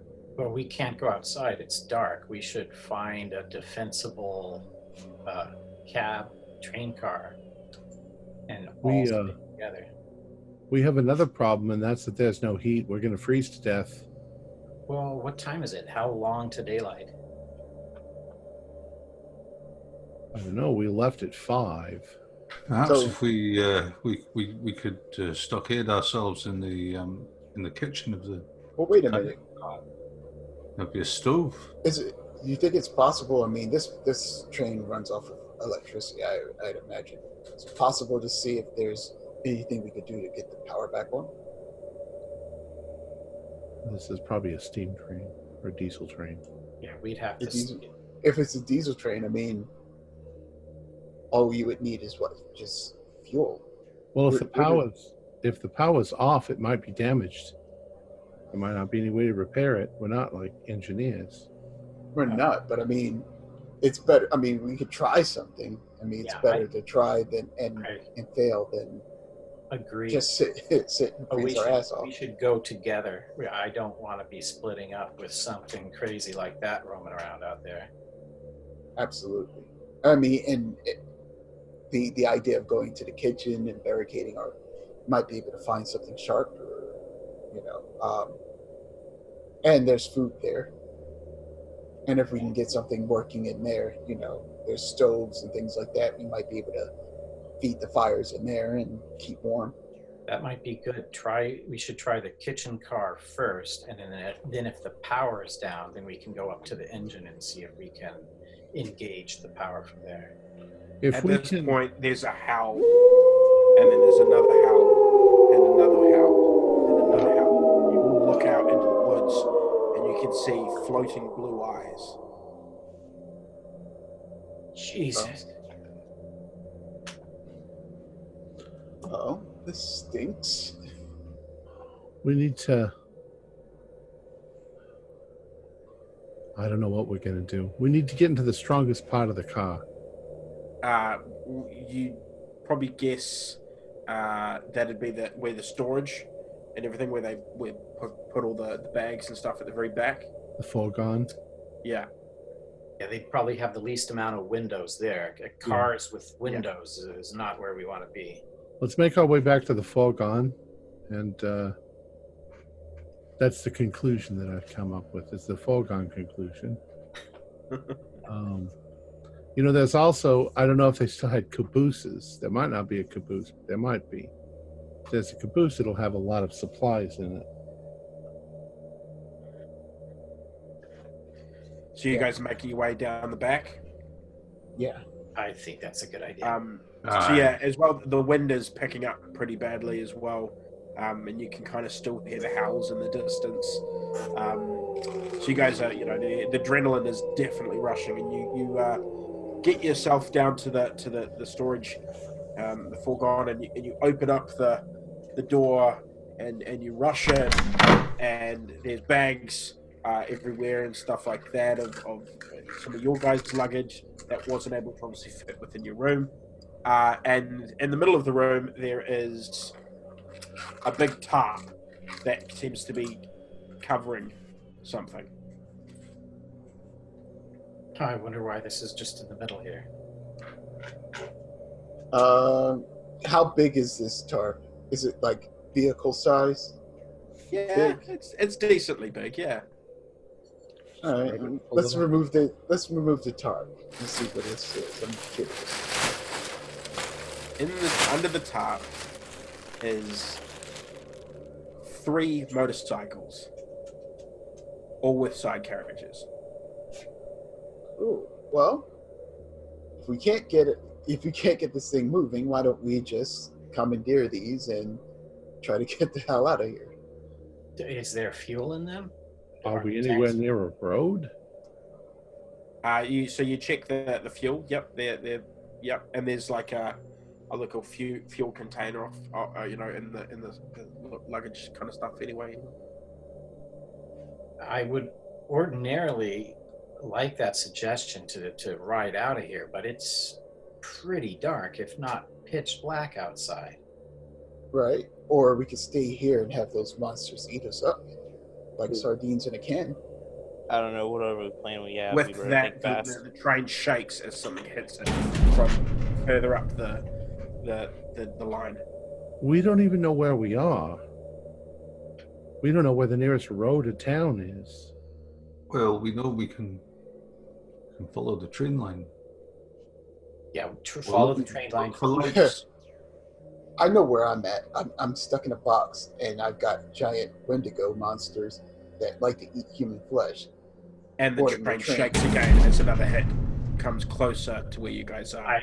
I think we need to evacuate. These things have headlights, right? Yes, they have headlights. I flick them on. That's gonna have to do. I don't think my 20 rounds is gonna fend off everything. Right. Jesus Christ. There could be 7 feet of snow out there. We gotta die either one way or the other. I guess we gotta try.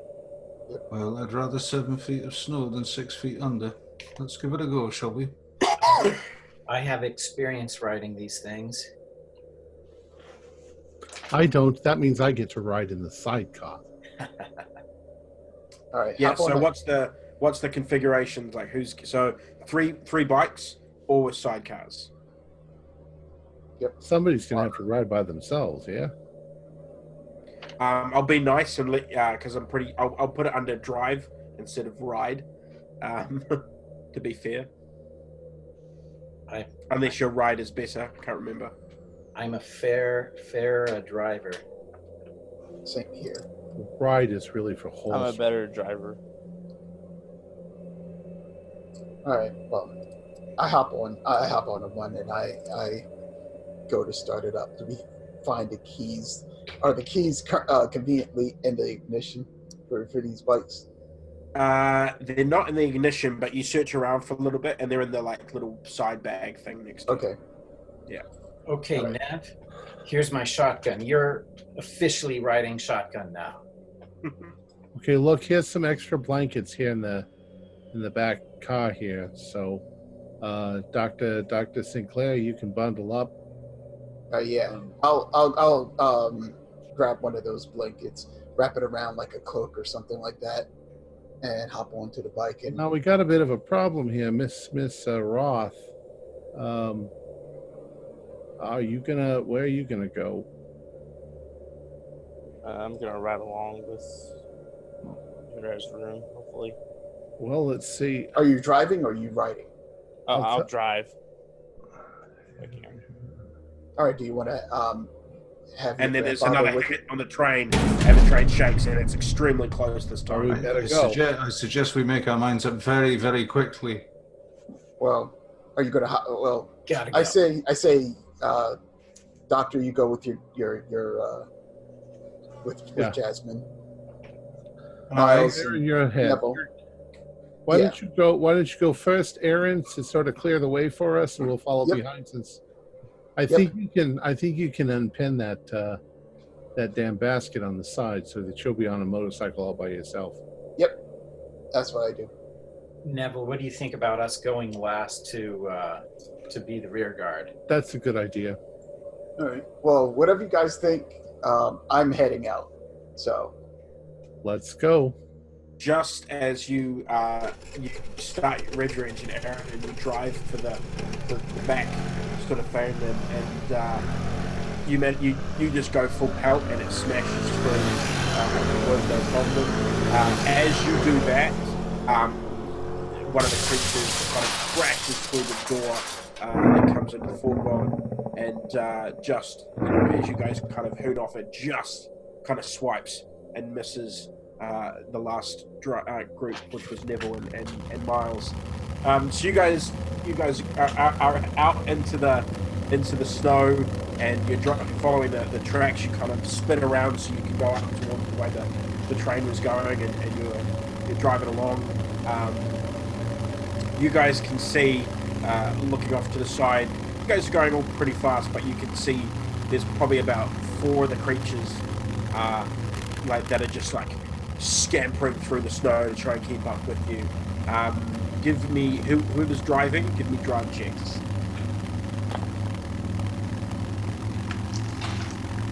Hey, Got 19. 7. we got a 15 out of 20. Woo! So, All right. that's- So that was pretty good. So who's driving shotgun? We've got the Doctor and Neville. So Neville, I'm going to give you a chance to do some firearm because you'll be able to. Well, if we're pulling away from them, we're not going to waste my bullets. But if I'm gonna keep a lookout, if there's any of them on the sides or up ahead of us, I'll shoot at them. Okay, cool. So you guys, you manage to drive along. You come up to the front of the train, where it's stuck, and you go up where the snow's kind of come over, and you guys are making pretty good. But the wind is picking up pretty badly. Give me spot hiddens.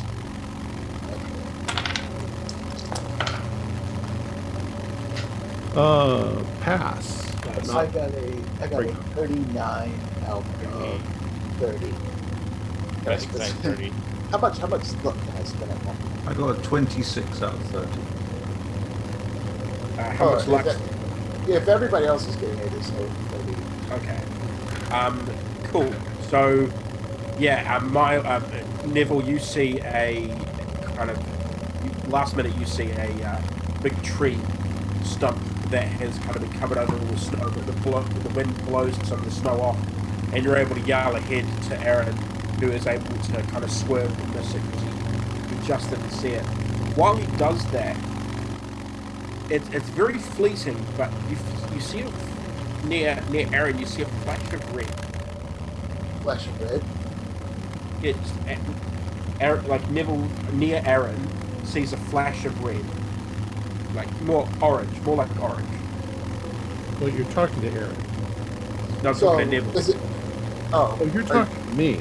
Yeah, I say Neville, you see a flash of orange near Aaron. Oh, Aaron. Okay. Like blood or like cloth? It's very fleeting in the. Yeah, you'd probably say maybe cloth or something. Yeah, but in the snow, it's sort of hard to tell. So I'm gonna look at it as we go by it, or Yeah. So you give me another drive check because you guys are making pretty good time. We're going to see if these creatures catch up with you. Nope. 41. I missed it by one. Spinning a single left point too. I didn't pass that one. Didn't pass? Okay. Okay. So Jasmine and Aaron. So Aaron, you had a piece of sort of ice, and you skid, and unfortunately it kind of throws you into the path of Jasmine, who tries to swerve, but ends up hitting, swerve. She has to hit the embankment, and she manages to throw herself and Dr. Richard from her bike. So give me damage rolls, Jasmine and Dr. Richard. What are we rolling for damage? Miles, you're able to swerve to miss Jasmine. You're rolling. Hang on, just roll a probably getting thrown from a bike. There's snow. This is not. Let's say a 1d6. I'll be nice. I got 2. Okay. So 2 hit points. Oh, I also got 2. Cool. 2 hit points. So yeah, you guys kind of stumble and things. You hear a guttural growl, and you look back as you guys kind of get back up, and probably not too far behind you is one of those creatures just on top of the mound, and it's just got its head back, and it's just screaming into the wind, and then it kind of barrels down, and it's just pelting for you, Jasmine and Dr. Richard. Oh God, Grandpa, come on, let's go. now we're behind them, right? Yeah, well, you guys passed them because Miles swerved to miss them as they wiped out. Miles, you're gonna pull back around because I think those things are about to try to attack them. Got it. I spin the bike around and come parallel with their wiped out bike. And I'm going to try to take a round to aim at the thing that's coming out. While Neville does that, I leap off the bike and try to help them up and stand up their bike. A rifle firearm, Neville? A rifle? I've just got a handgun. No, you're holding Miles' shotgun. Oh, okay. Unless you wanted to use your handgun. Well, I'm a lot better shot with my handgun. Got a 13. Okay, well, I mean, I'm pretty sure that covers All the right, rifle so anyway. I'm pointing it right at the thing's head as it's coming, and I fire the shotgun. I don't know what it does. You guys tell me what the damage It is. is. The, Okay. What It range does are we at? 2d6, isn't it? It's at 20 yards, it's 2d6. At 10 yards, it's 4d6. At 50, it's 1d6. All right, 2d6, 20 yards. Okay.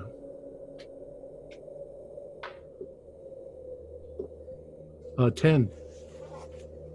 Okay, yeah. So this is actually the one that Aaron and you had already fired at, and you just sort of really pace yourself and breathe through the shot, and you're able to get it, and its head just explodes just as it's about to claw down on Jasmine, and it falls to the ground and sort of skids. This thing's huge. You'd probably say at least 8 feet.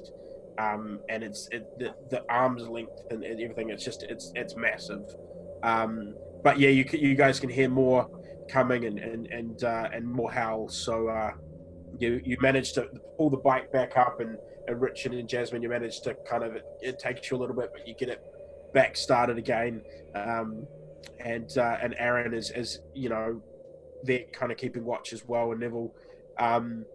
As you guys peel off, another 2 come over the cliff top, and they both of them as well. They just kind of get down into a more of a crouch and just start hunting for you guys as you drive off. And okay, give me drive checks.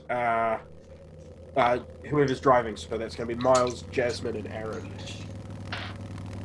Got 12. Right, 15. Okay, cool. So who got the? So was a 5, a 15, and 12, correct? 11. So Aaron, you're now picking up the rear.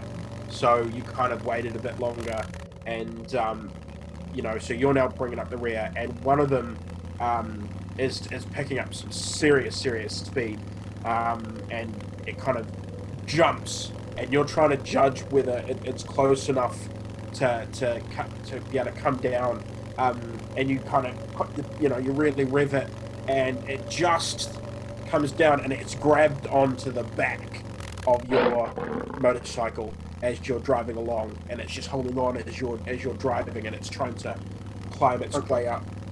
You said that I'm bringing up the rear, right? So Yeah. everybody else is in front of me, right? Yes, correct.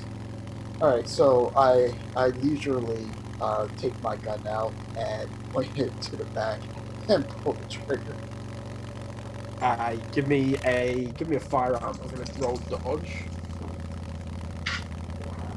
All right, that is a 37 out of, yeah. So it's not a hard success, but it's It got a 60. So pretty much what happened as you kind of went back, it was coming up, and your gun actually went into its mouth, and you just pulled the trigger, and it just and it fell back and skidded to you know, it skidded behind as other ones kind of just keep jumping. When you look back, you see there's 2 still after you guys.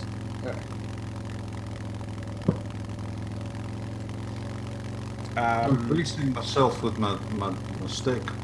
Yeah. If one of So you those guys beasts comes near me, I'm having it.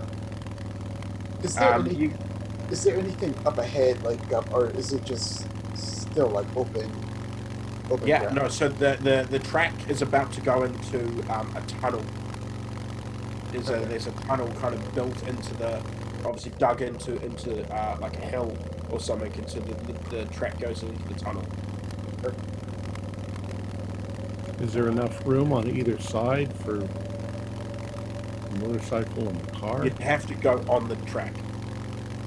Oh yeah, it's yeah, it should be big enough for. I mean, it's big enough for a train to go through. Jasmine's now in the front as well. She's in the lead because she got the best drive on that one.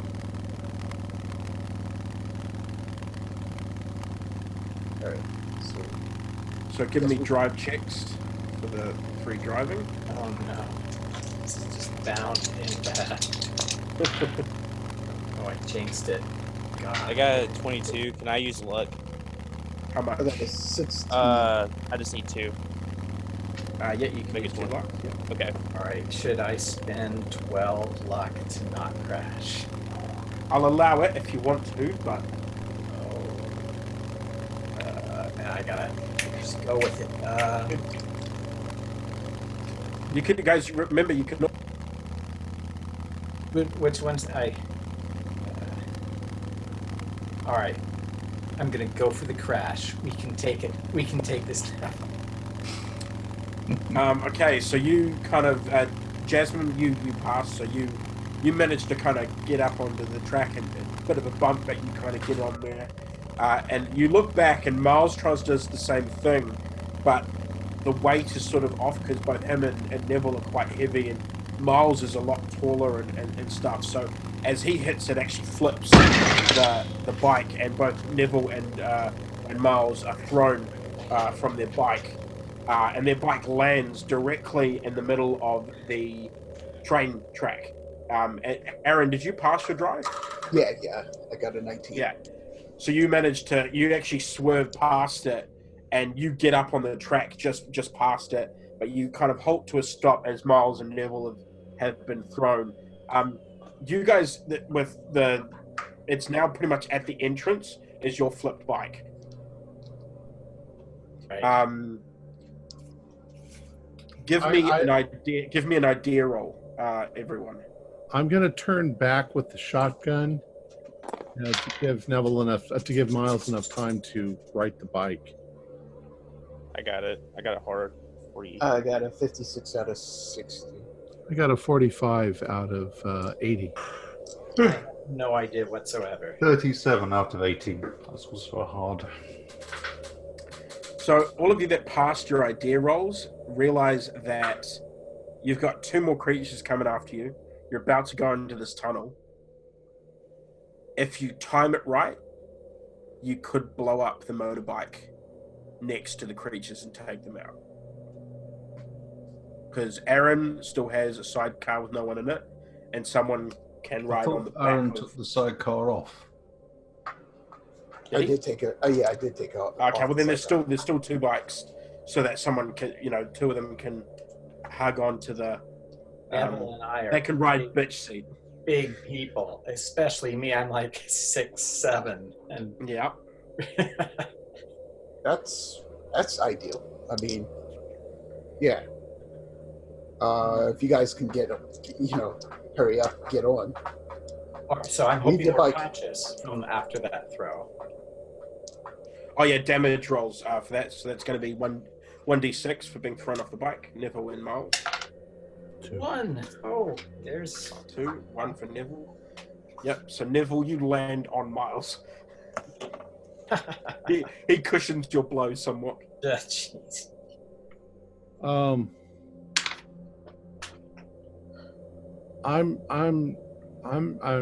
These are our only ways to get out of here. We don't know that there's only 2 coming, so I say we stand here for a minute, and as they come up, we shoot them. We already killed one of them. Cool. Pretty much as you say that, they're coming up around, and they're going pretty fast. So. I got the one on the left. I'll take the one on the right. Oh, I need my shotgun. Oh, sorry. Toss that over to him. All right. Yeah. So I'm going to start with you, Neville. So the one coming for you. And I want to make sure that it's close enough where I do maximum damage. Okay. Roll. I've just rolled. Roll firearm. I've just rolled. Dodged on this one. So. Got a 21, which is it's better than half. Okay. Well, he got a 15. So unfortunately, can't spend luck on combat. So he's not, but he dodges your. Are you fine with the shotgun? No, Or he your is. pistol? I'm fine. Okay, cool. So so he just dodges he manages to dodge your shot, and kind of he just sort of skids to the side and keeps coming. Miles, you're one for roll firearm. Mine is a revolver, so I can fire it multiple. Yeah. Oh, Miles, 6. out of 06, yeah. 50 on So my he- shotgun. The second one is unable to dodge that one, and he's pretty close to you. So I'd say let's go with the 10-yard. Oh yeah. Let's get you. What? 4 rounds. Oh hey, that's not bad. Okay, 6, 11, 12, 13, 14, 15. Yeah. So you blow this thing into, you get it dead smack in the chest, and it knocks it back. Nice bit of blood everywhere. Neville, you want to keep doing? So, were you continuing with firearm? Yeah, I'm going to continue shooting at it as it's coming. How many bullets are in your pistol? Well, it's a 9mm. I've actually got 6 bullets. I've fired 1. But if you're doing a repeated thing, I can fire 3 in a round. And you take a penalty to dice on the any after the first shot. Correct. I believe. Yeah. Okay. So if you want to do that, that's fine. But yeah, it's penalty dice on the next 2. What am I, a rookie?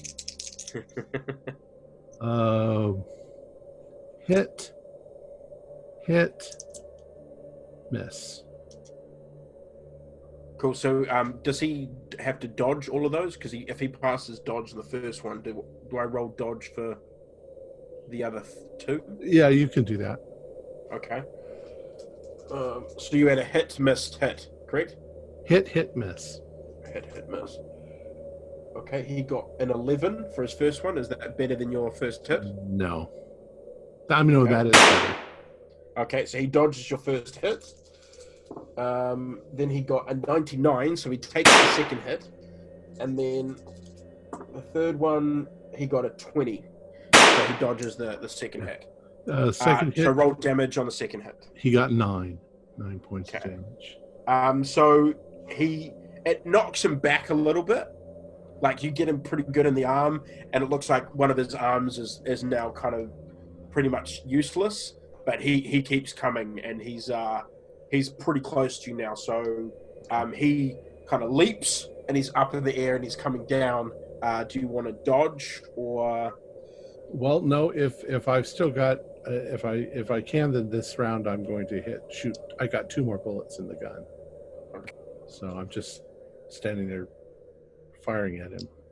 If at all possible, if my dexterity is a 70, I'd be in the vicinity if I could just spin and shoot his side with my other barrel.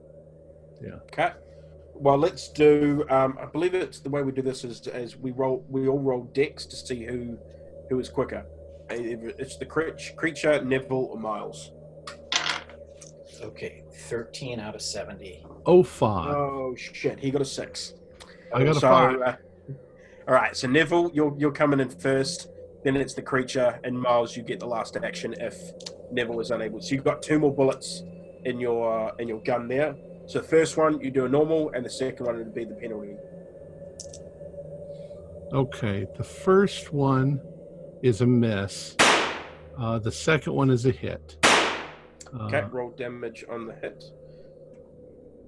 He's attacking you, so he can't dodge. 9 again. 9 again. Yeah. So he manages to you kind of manage to kind of get him in the head as he's coming down. He does fall on top of you. Okay. And he is heavy. Miles, obviously, so you kind of came around to fire, but you just missed him.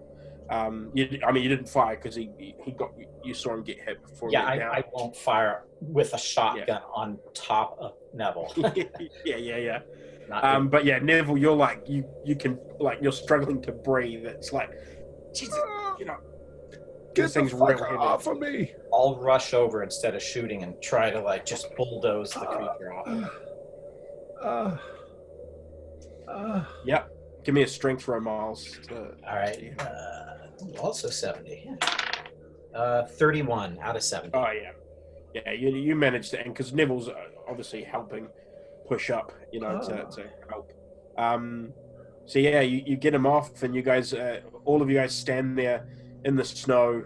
And there's blood all around you from these creatures, and it's deathly quiet. We gotta go. There might be more. Are you okay? Are you injured, Nev? I am okay. I just would like be relaxing by the fire for any time soon. Shit. It killed you, motherfucker. Here, let's get So you guys managed to flip the bike back over, and you kind of look around, and there doesn't seem to be any more things around. You can't hear anything, and you can't see anything out there. So. How's the doctor? Doctor, you okay? I'm still here. A bit bruised, but I'm okay. I think we've crossed over from the real world into the fantasy land, because now we're fighting monsters and fucking ice storms and shit. Oh my god. Let's get... Where the hell are we going? So you guys start driving into the tunnel, and as you guys are all driving along, everything sort of starts to sink in that what just happened. And I need sanity checks from all of you. I'm reloading. Yeah.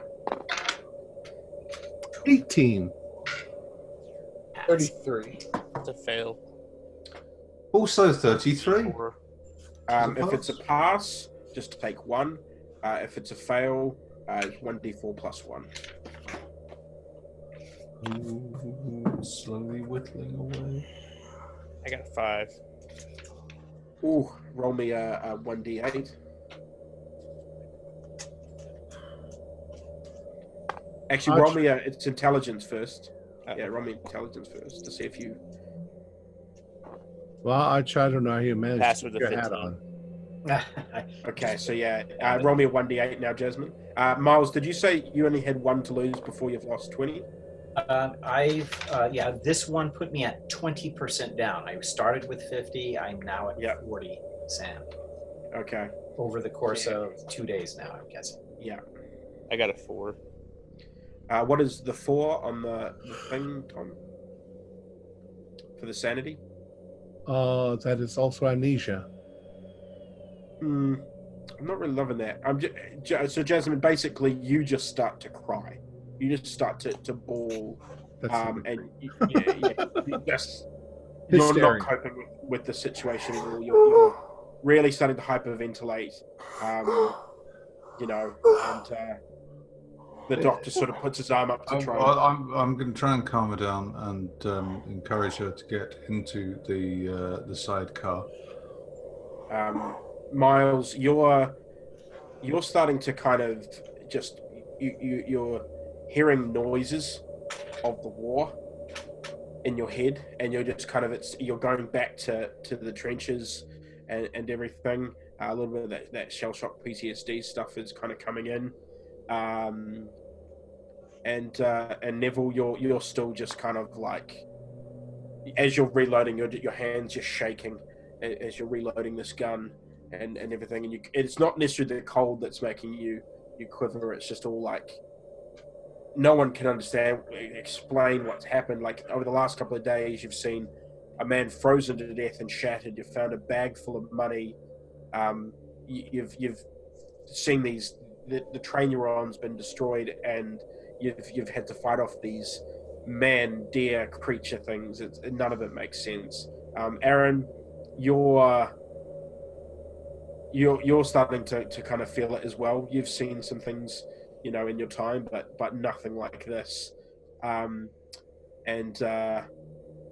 You kind of, as you kind of brush your hand through your hair, you notice, you can feel a little something has come loose, and near your scarf, and you just tuck it back into your scarf.